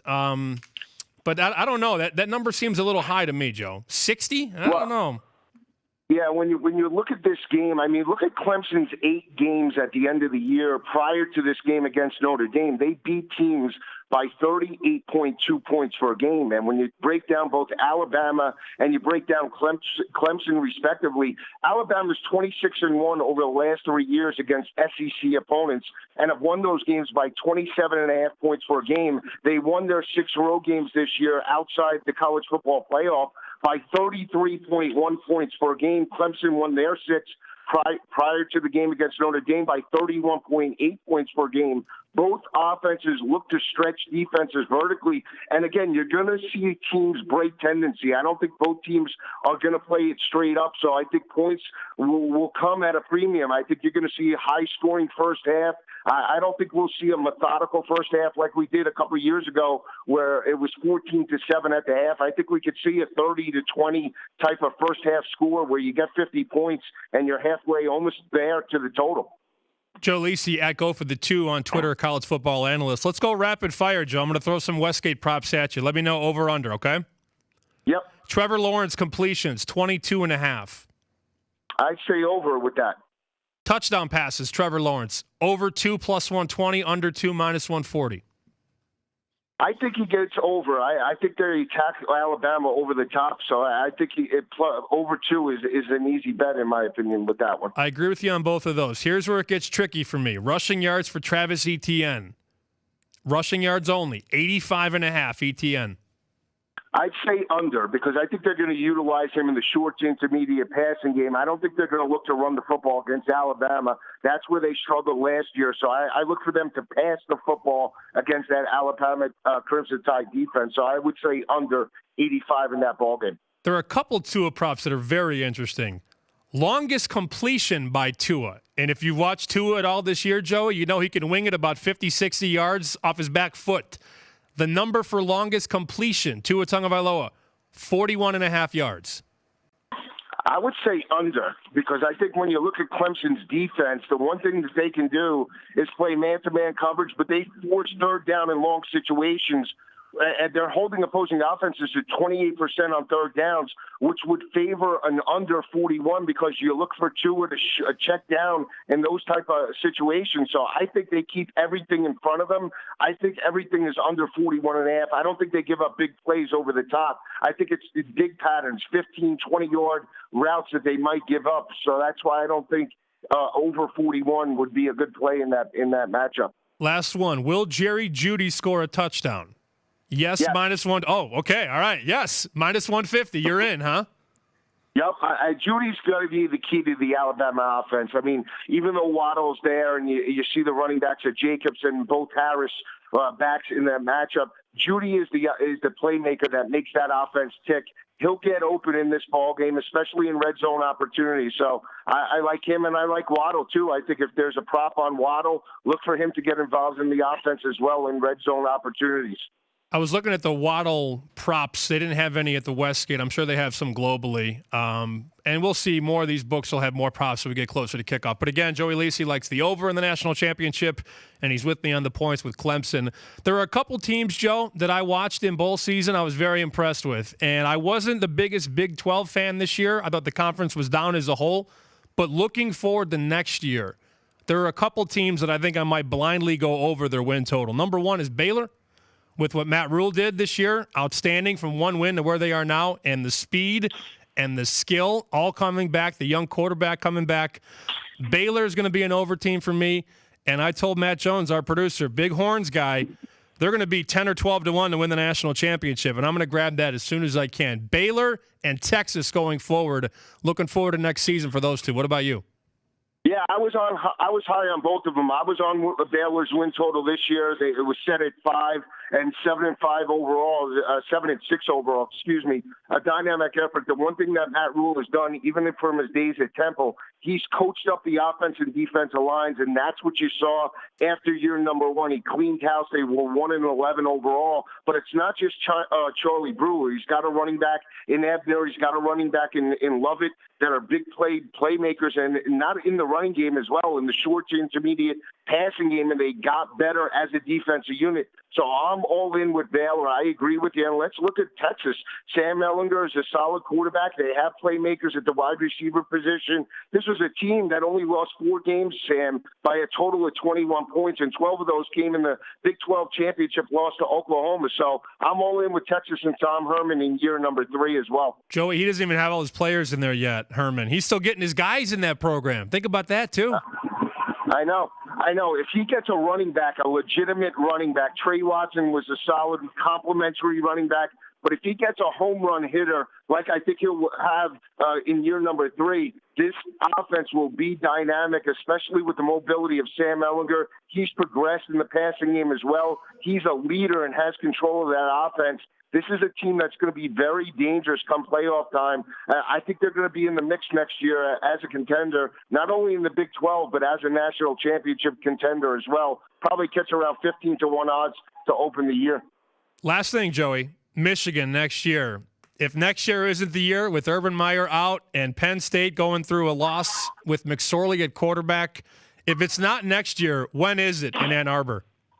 Yeah, I agree with that. I mean, now Don Brown, the leader of that defense, will not be there. Again, this is a lot of pressure on Jim Harbaugh. I'm not so sure he can sustain that with the type of playmakers that he lost. Rashawn Gary's gone. Devin Bush is gone. They need Higgins gone. A lot of pressure on Shea Patterson. He's going to have to carry that offense. I don't think they can go running the football and passing the way they did, 200 yards per game. They need to open it up 5 wide. That's what he did at Ole Miss. That's the only way I think Michigan can compete, not only for a Big Ten title, but a college football playoff opportunity. Joe Lisi at Go for the Two, college football analyst, goforthe2.com. A man likes Clemson, and he likes the over on Monday night. Joey, great season. Fun to follow you, and we'll do it again soon. Anytime, Stan. Have a great week. Love the show, buddy. Joe Lisi, goforthe2.com.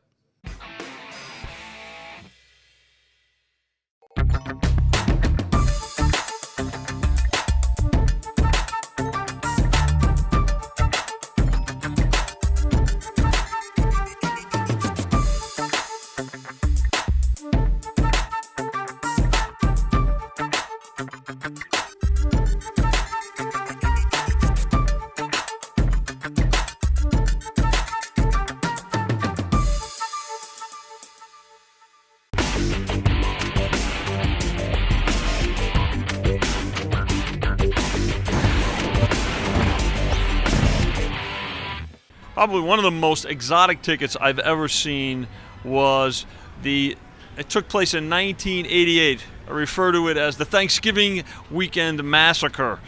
All the favorites came in. The left side of the parlay card, which lists all the favorites, 15 out of 15. 2 gentlemen came up, and they both wanted to have the same action going. Both of them wound up cashing 15 out of 15 parlay card tickets for $150,000 each. Thanksgiving Weekend Massacre, 1988.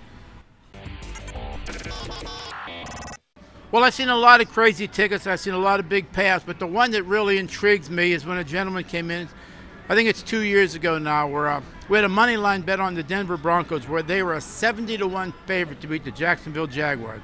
The point spread in the game was minus 26, which shows you why it's such a big spread as far as like them just losing the game. But he said, Jimmy, I'm going to win $3,000. I said, okay, go ahead. He bet $210,000 minus 70-1 to win $3,000 that the Denver Broncos win the game outright against the Jacksonville Jaguars. And I asked him after, I said, why would you want an extra $3,000? You already had $210,000. He said, Jimmy, that's why I did it. Now I got $213,000. Probably as a bookmaker, it's hard to say what the biggest ticket I've seen. I've seen some horse racing tickets that were just off the charts, pick sixes, where customers pulled their money, put in big tickets, and just hit massive jackpots. I have seen a few of those 8-point teasers, 18 parlays, I should say, where guy puts down $10, he's walking away with 50, 60,000. Also, the jackpot cards that we offer at the Rampart and the South Point are amazing. We start at a $25,000 jackpot. And I had several of those tickets cashed at my property from the Sweet 16 jackpot cards. So, very exciting. As a sportsbook manager, there are so many different big jackpot tickets that can hit at any time.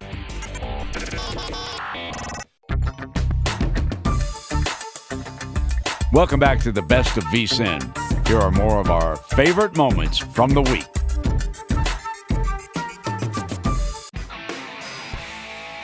Robert Walker, nice enough to join us here at US Fantasy. Robert, thank you for the time, as always.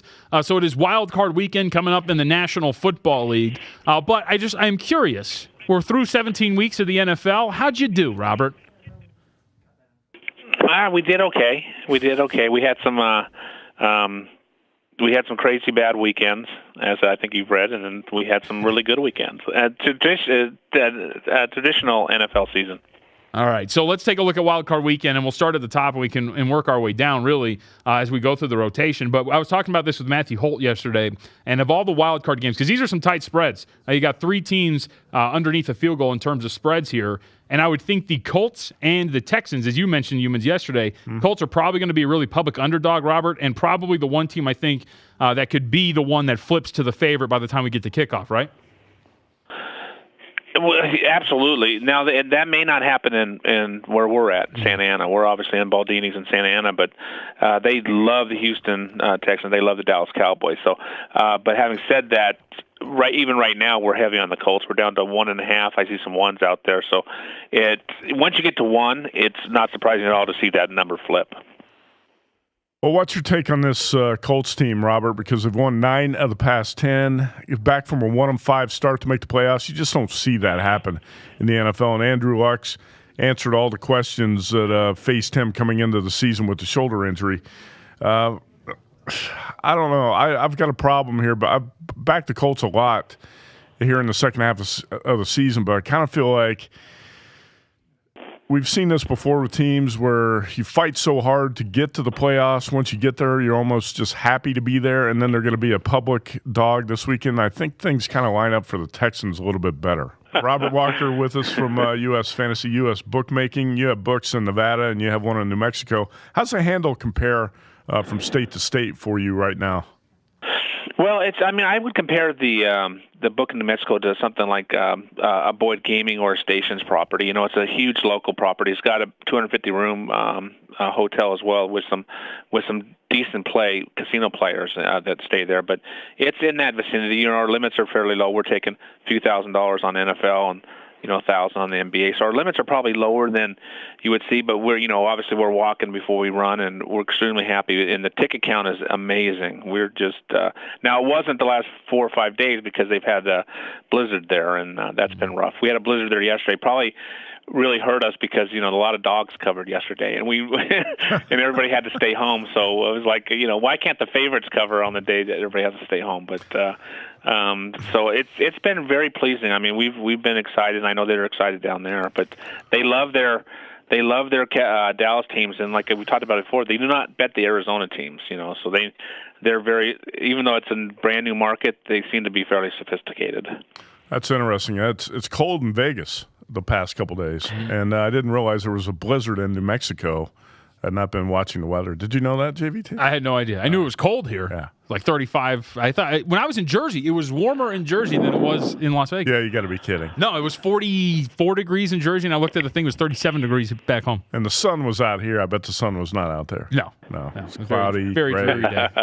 Felt sad. Robert, you're the former book director at MGM Resorts, and you and I have talked about the legalization of sports betting for a long time, many, many years.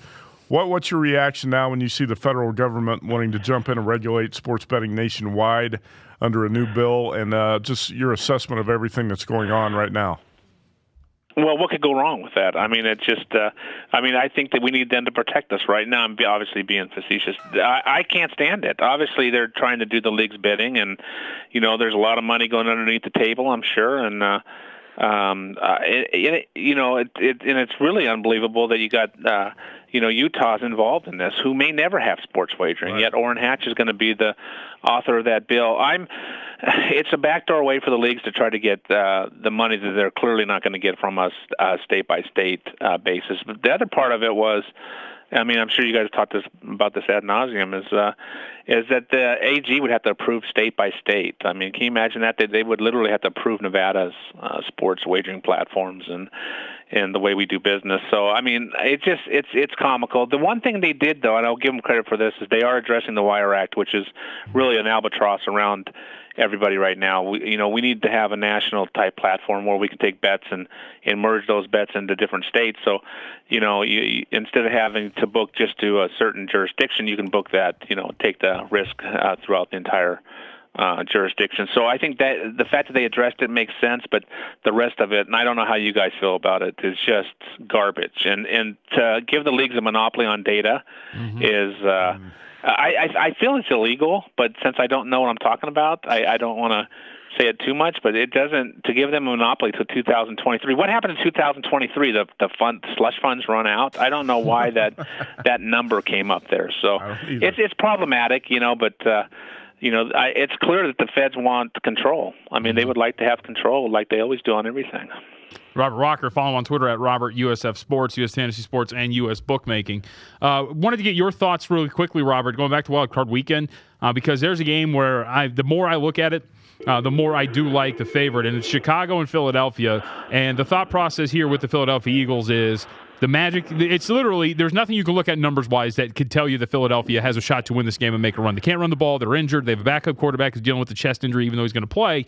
Chicago's a 5.5 or a 6-point favorite, and they've been a public team all year long. Where do you think this number ends up, and how do you think this one plays out? Well, I think we said the same thing last year in the Super Bowl. I felt like, I didn't like Foles in any of those games last year, and there were dogs at home. I think to Minnesota, if I'm not mistaken. I can't remember exactly, but to get to the Super Bowl, so it's hard to say, that this Philly team doesn't have a chance with Foles. But I'm with you. I think the Bears are the far superior team with a great defense that will give Foles all kinds of trouble. Let's remember Foles, when he played the first couple games this year, he was horrific. And you say you can't wait to get Carson Wentz. When is Carson Wentz coming back? Because you could see the difference. There's a reason why Foles has been a backup for most of his career. And now, having said that, like I said, I feel like I said the same thing last year, and it didn't go well. So, but I like the Bears. That's the one. I agree with you. That's the one favorite, and they deserve to be a favorite. And I think if it wasn't for Foles and this magic, whatever you want to talk about, they would be a 7-point favorite. The interesting thing here is the Bears got to choose who they wanted to play. Yep. They got to choose. Say, listen, would we rather play the Vikings or would we rather play the Eagles? And they said that we'd rather play the Eagles. So, be careful what you wish for, I guess, or they know something we don't. So I like Chicago here a little bit as well. Yeah, it's interesting because Bears know they can handle the Vikings without any problems. So I'd say maybe be careful what you wish for too, because you never know, man. Nick Foles and the Eagles can get hot. I agree with you guys. I think the Bears win this game. I wouldn't be surprised if they win it by double digits. But there's something about the Eagles with Nick Foles that's got to concern you a little bit if you're Vic Fangio and, the Bears defensive coordinator and Matt Nagy, because this is a hot team, a confident team rolling in there. It's just like when I watch them against the Redskins, right? I was watching the game, and it's like they have no run game whatsoever. No. So it's like screen pass, this, and that. And if you're just relegated to just passing the ball, that front seven for Chicago is going to just have a field day against you. That's what it looks like. But again, there's the non-handy, there's the factor of just the magic of good old St. Nick, which is absolutely ridiculous. Crazy things happen, too. You never know. Trubisky could turn the ball over once or twice. Yeah. I mean, it's I think the Bears are going to win that game, and I think they could win it easily, but I'm not totally discounting the Eagles. Let's look at Chargers-Ravens, the early game on Sunday.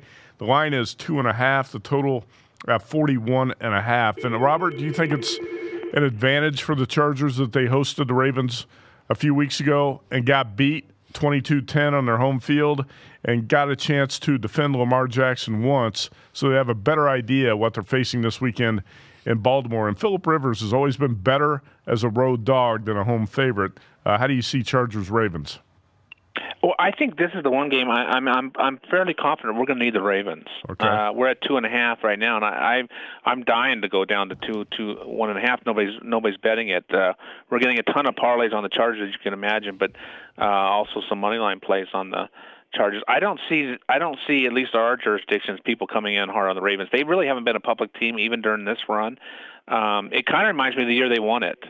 A lot. You look at that offense, and you're saying, I don't know about this, but they solid defense. They turned the corner. They fell apart after they lost to the Saints, and I didn't think they'd make the playoffs. And then they, obviously, Jackson's just been, a breath of fresh air for them, and here they are. So we're going to need the Ravens. So I'm making a case for them right now, but. The Chargers. This is another game where I think you got to flip a coin because I would hate to bet it. I mean, the Chargers got the second best record in the AFC, and here they're having to go on the road to Baltimore. So it's nonsensical in a way, but they've been the better team all year long, and they're, like you said, they're better away from home because they have no home field advantage. Mm-hmm. It's Robert Walker, U.S. Fantasy Sports and U.S. Bookmaking. Follow him on Twitter at RobertUSF Sports. Robert, as always, thank you for the time, sir. Appreciate it. Oh, anytime. Thanks for having me, guys. All right, you got it. Take a break. When we come back, we have a small version of Twitter chatter, and Thule is going to check in through Twitter about our Super Contest winner and Super Contest Gold as well. It's The Edge, broadcasting exclusively on the Vegas Stats.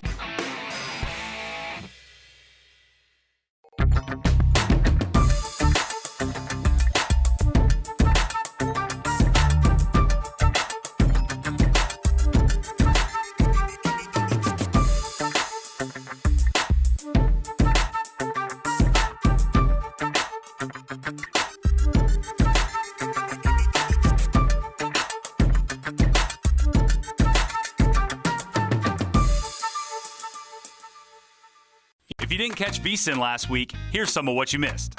When you look at LSU, you look at Alabama, that's what they recruit. They have backups that'll step up. And I think Ed Orgeron wants to win this game. You look at the last bowl game that he coached in, they lost to Notre Dame and Ian Book. So whatever they did wrong last year, I don't think you'll see that type of effort, coupled with the fact that it benefits them, in my opinion, to have UCF at sitting at a 25-game winning streak.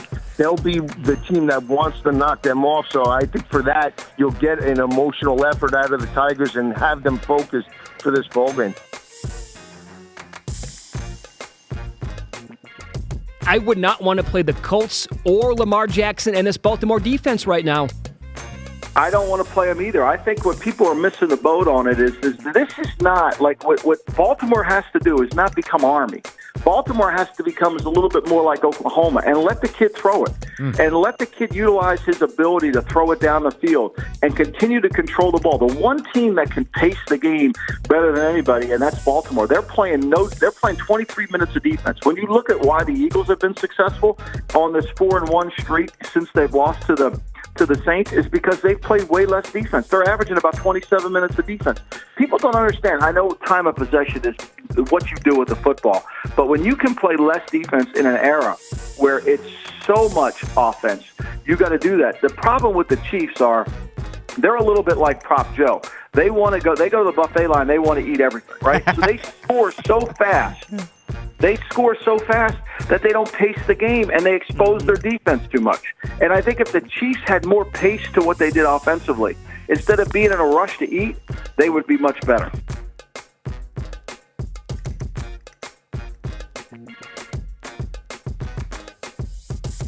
That's why I think Alabama is going to win this game, and it's going to turn into a lopsided game in the fourth quarter. Yeah, I think like 48-24. That's the number. I always try and play these games out of my mind and come up with a score, computer score, and 48-24 is what I keep coming out with. So I guess I'm saying Alabama, but I think the total, too, that's just, you need one bad quarter, right? You need one bad quarter, one bad stretch to not go over 77.5.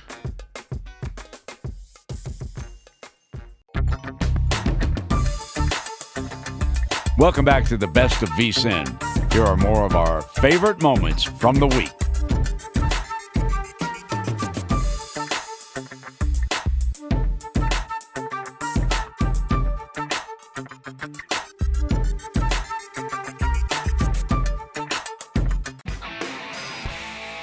We head out to the phone line, though. Frank Schwab, nice enough to join us as he usually does, from Yahoo Sports. And Frank, I wanted to open up with a little bit about the coaching carousel, namely Cincinnati. Two names that have popped up, Vance Joseph and Hugh Jackson. And the question is simply, why? And the thing is, with Vance, I could at least see it. Yeah. You could say, well, he's kind of given a bad hand with the quarterbacks. And people, I'm based in Denver. People here never gave him a real chance. And maybe he's better in a second time, et cetera, et cetera. With Hugh Jackson, he went 3-36-1 with your rivals. I mean, it would be hard to sell Vance Joseph to your fan base, which already seems a little bit apathetic about this team. It would be impossible to sell Hugh Jackson to the Bengals fans. If you're a season ticket holder at that point, how quick are you on the phone to cancel? I mean, it's just insane to me that they would even interview him is troubling. It's very troubling, and it leads me to wonder where this search is going to go. I'm with you. I can't even explain why they would waste their time. That's hilarious. You see those reports, you think it's almost it's a hoax, right? Hugh Jackson and Vance Joseph are going to be the guys interviewing for the Bengals job. Frank, in your estimation, what's the best available job? Who's the best available coach? And where do you think some of the pieces are going to fall? How is this puzzle going to fit together here with all these job openings and some of the names like Mike McCarthy associated with these jobs? Yeah, and I truly do believe the Browns are the best job, which is crazy. I mean, it's insane to say that out loud about the Cleveland Browns, and I'll give you the fact that their ownership is still bad. But you look at all the young talent this team has, you look at Baker Mayfield, and you also have to factor in the bar is so low. I mean, if you go to Green Bay, for example, you're expected to win a Super Bowl before Aaron Rodgers retires. No question about it. If you go to a Super Bowl and lose, it's not good enough. That's the kind of bar that's set in Green Bay right now. Whereas if you win a division title at Cleveland, you're a god. I mean, you have done something special in Cleveland. So I think that factors in too. I think that the fact that you're going to be given a lot more patience, I truly believe the Browns is the best job right now. As far as who's the best candidate, I've thought about this a lot. And this is the first time I can remember that nobody stands out to me. I don't think there's one guy who I put all my chips in on as, yes, this guy's going to be a good coach. I mean, I've been wrong before about, this coach, that coach. But I think that this carousel, it's the first time I can remember not having faith in anybody. I think it's summed up by the fact that Texas Tech didn't think Cliff Kingsbury could win in the Big 12, but yet two NFL teams think Cliff Kingsbury can win in the NFL. I can't even wrap my head around that. Like, every one of these guys is either a retread, a coordinator I don't really trust, a college coach who I'm kind of confused by. I just don't. I don't know. Maybe you guys have a better answer than me, because I look at this crop of candidates and just kind of say, now I get why teams like Carolina and Washington kept their coaches, because there's just not enough good coaches to go around this cycle. Well, that's true. Or you got to look hard to really find them, and some of these teams are too lazy, just not sharp enough to figure out who the top candidates are. Yeah, or look at the Colts this year. Their guy fell into their lap. They were going to hire Josh McDaniels, and Reich falls into him. Colts wanted Matt Rule or Josh McDaniels, and they got Frank Reich, who turned out to be the best option as not their first choice. But it's, and you also see some of these NFL teams, or you see it at the college level, too, where they hire these search firms that identify coaching candidates. What the hell? Why do you need to spend money on a search firm? It should be pretty easy to identify the candidates if you know what the hell you're doing. Yeah, absolutely. I'm a Wisconsin alum, and Barry Alvarez famously, they asked him, "Are you going to hire a search firm?" When I think it was Bielema left, and Barry Alvarez said, "No, search firms call me. I don't call search firms." Right. So, that's yes. If you're hiring a search firm, you're already lost. You should know who the best candidates are. It just shows you don't know what you're doing. Hey, Frank, real quick question about the Cleveland Browns. Get your thoughts on it, because I saw a great quote, I think it was from Dorsey, about Freddie Kitchens, because I thought Kitchens did a great job as offensive coordinator, and of course it goes hand in hand with Hugh Jackson getting fired. But the quote was, he has moved the ball, he's gotten the ball out of the quarterback's hands quicker. Overall, he has kind of moved the ball on the offensive side of the ball. And what are your thoughts on retaining Kitchens at least as an offensive coordinator with the Cleveland Browns? Yeah, and it makes for an interesting situation, because I don't think he should be the head coach. Let's put it that way. I know a lot of people have pitched that to say, hey, if you're going to take a shot on somebody, take a shot on Freddie Kitchens. He's did a great job as coordinator. I think it's too early for that. I mean, maybe he's just one of those guys who, is way ahead of the curve, and he should. But I don't love that option. I hate the option of retaining Greg Williams. I just don't think he's a good head coach. I just don't want him as my leader of my team. Then the question becomes, who can you hire where they're going to be okay inheriting an offensive coordinator? It's probably got to at that point be a defensive coach. So is it a Brian Flores who would be okay inheriting Freddie Kitchens, who knows that he did a good job and is willing to kind of stake his reputation on Kitchens keeping that going for a second year once the league's coordinators get a read on his scheme? I don't know. It's a tough spot for the Browns to be in, to be honest, because I absolutely agree. You want to keep Kitchens, but who's the exact right hire you can make to have him be your offensive coordinator where he's not your head coach so prematurely? I don't know the answer to that question. It's a really interesting maze that they got to go through to figure that out. Yep. I thought I agree with you. I think the Browns' job is the best one out there, and I really thought that there was a chance Lincoln Riley would leave Oklahoma and go coach Baker Mayfield in Cleveland, but it looks like that's not going to happen. I can see Cliff Kingsbury. I understand him from this perspective. I think he would be a pretty good NFL offensive coordinator. Yeah. I just can't see the head coach thing. Yeah, I can't see the head coach thing fitting together right now. Like you said, he just got fired at Texas Tech, and he's going to get hired as the Arizona Cardinals head coach. I don't see that happening. As offensive coordinator, I could see that definitely happening. No question at all. If he was up for offensive coordinator jobs, I get that entirely. He is a smart offensive guy, but I think we're seeing, and I've talked about this before, probably talked about it with you guys, a lot of teams are going to make a lot of mistakes chasing the next Sean McVay. Sean McVay was a once-in-a-generation type hire. They hit a grand slam there. Just because Cliff Kingsbury is a young guy and he knows offense doesn't mean he can come in and be a head coach. He was an alum at Texas Tech and a legend there, and they shoot him off. So I can't wrap my head around him all of a sudden being like the Jets head coach. What sense does that make to anybody? I don't think it makes a lot of sense, but I do think he makes sense as an offensive coordinator. Again, yes, absolutely. Okay, how about this one then? Chargers and Ravens on the Chargers home field at the StubHub a couple weeks ago. They lose 22-10 to the Ravens. I was actually on the Ravens in that game, but I like the Chargers in the rematch. Phillip Rivers always better as a road dog. I think having seen and faced Lamar Jackson once is going to help the LA defense the second time around. Now, Melvin Gordon, we think, is going to be on the field for the Chargers. By the way, this line popped to 3 just briefly at the South Point today. Then a $10,000 bet came in on the Chargers plus 3, right back to 2.5. So it's Baltimore minus 2.5, total 41.5. How do you see the rematch here? The team tied for the best record in the AFC is on the road in a wild card game and an underdog. Yeah, and I think you brought up something that I'm really looking at, and that's the second time seeing Lamar Jackson. I think the teams really, truly struggle to face the Ravens the last half of the year, because this is an offense they just don't see any other time. This Ravens offense is so unique, and it's not boring. I think people mistake run-first offense with a boring, offense. This is a very creative offense. They get to their plays in different ways. They a lot of formational stuff with it. It's a tough offense to prepare for, and I think teams are just kind of shook by that. that a little bit. They get 6 days to prepare, and it's different. But the Chargers just prepared for this 2 weeks ago, and I do think that's a big deal.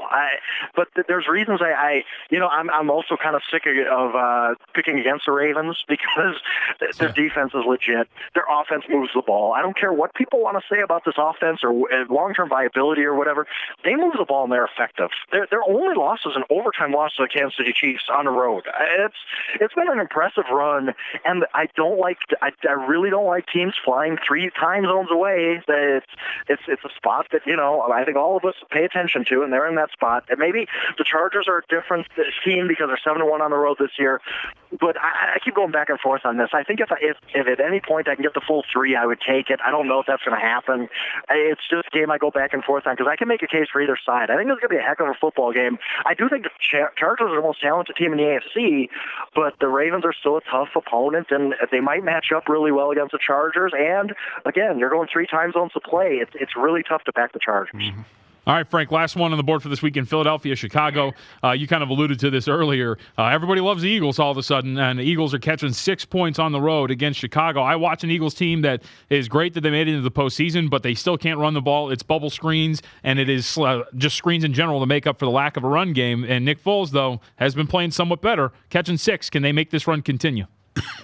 And I'm all about the Bears here. I think that it's a little tough to trust them laying that many points because their offense is inconsistent. But this defense is so good. And you really, you look back and, okay, what have the Eagles done? Our perception of the Eagles would be so much different had they not had that last-second field goal against the Texans at home. I mean, there's a team that, we just talked about how the Colts, everybody loves the Colts, everybody's going to be on the Colts.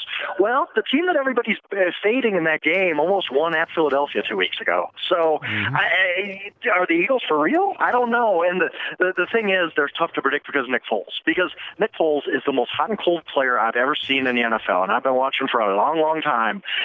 But the good part about that is his good is hot. It's really, really good. He's a top 5 quarterback when he's playing at his best.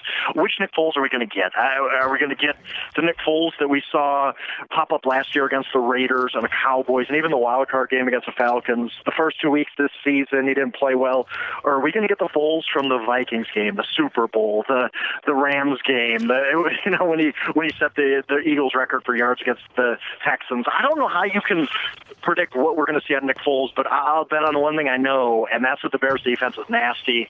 I think that the Bears are going to hold the Eagles to 10, 14 points, and then I'm just hoping their offense comes to play. Yeah. It's going to have to be a super Foles for the Eagles to win that game. All right, Brent Musburger just swaggered into the studio.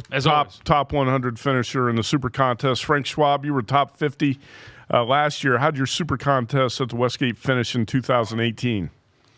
Oh, terrible year. I'm glad you guys still have me on after my note of a performance. I was good 3 years ago. I was really good 2 years ago last year, and then this year was just a debacle. I had just too many teams I held on to too long. Kept expecting the Jaguars to come back. Like I said, I was slow to catch on that everybody plays much, much worse on the road this season. It was a bad year, but I'll bounce back next year. I'm pretty confident. I'll get it back on track. There's always next year, and there's always a Super Contest Gold, Frank. So you can always try that out. It's true. It's very true. Hey, there's always opportunities to gamble. That's why you love it. Follow him on Twitter at Yahoo Schwab. Frank, as always, thanks for the time.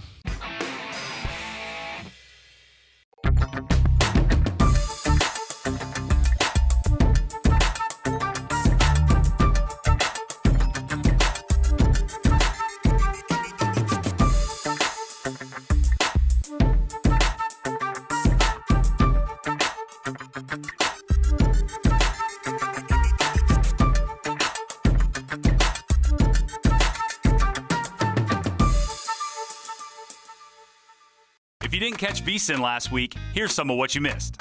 You might have heard about this, but one of my issues with the integrity fee was this. It almost gives a idea or an inkling to a bettor that there could be manipulation, and now all of a sudden, does it benefit the NBA? Yep. I mean, to me, I thought it was a bad idea to begin with. To me, it's like the equivalent of insider trading. Yeah, and I totally agree. And part of the issue, right, is why do we need an integrity fee now? What does that imply was happening before? Where was the integrity in Game 6 of the Western Conference Finals? Yep. 2002. Nice throwback. Oh, boy. I've said all along, I think Clemson is closer to Alabama than people realize they are. Well, they're the closest team to Bama probably outside of Georgia, right? Clemson, I mean, No, I think they would Clemson's have to better be. than Georgia. Yeah, okay, that's, no, that's totally I think fair. I think Clemson is a team that in most years would win the national championship.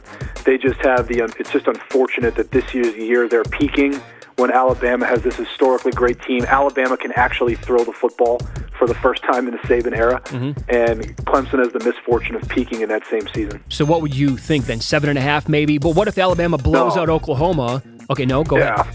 No. I'm sorry, Mitch. If Alabama blows out Oklahoma and Clemson squeaks by Notre Dame, then I think you're right. But I think the true number it should be more like Alabama 4 or 4.5. Ooh. I think Bryce Harper's going to be wearing a Dodgers uniform next year. But when it comes to Manny Machado, he's more of my wild card for a multitude of reasons, not just because we don't know where he's going to land up. It's pretty public. It's either going to be the Yankees, the Phillies, or the White Sox. But my concern is, when you're getting a Manny Machado, you're not just getting his playing ability. He has he's a difficult teammate to play with from what I hear. And so I think those are kind of the questions that I'm having. I feel like he's kind of flip-flopping where he's not being pursued as much. He's doing the pursuing. Baker Mayfield has been fantastic his last 6 games, right? 127 out of 179. That's 70% completion, over 1,500 yards, 8.8 yards per pass attempt, 14 touchdowns to 4 interceptions. Okay? 4 games, by the way, with a pass rating of 121 or higher. But here's the kicker. The best defense that they won against was the Carolina Panthers. The one loss that they suffered was the Houston Texans, who absolutely smoked them. And this is a Baltimore Ravens defense that is the best in the National Football League. Yeah, and I think that's going to be the issue.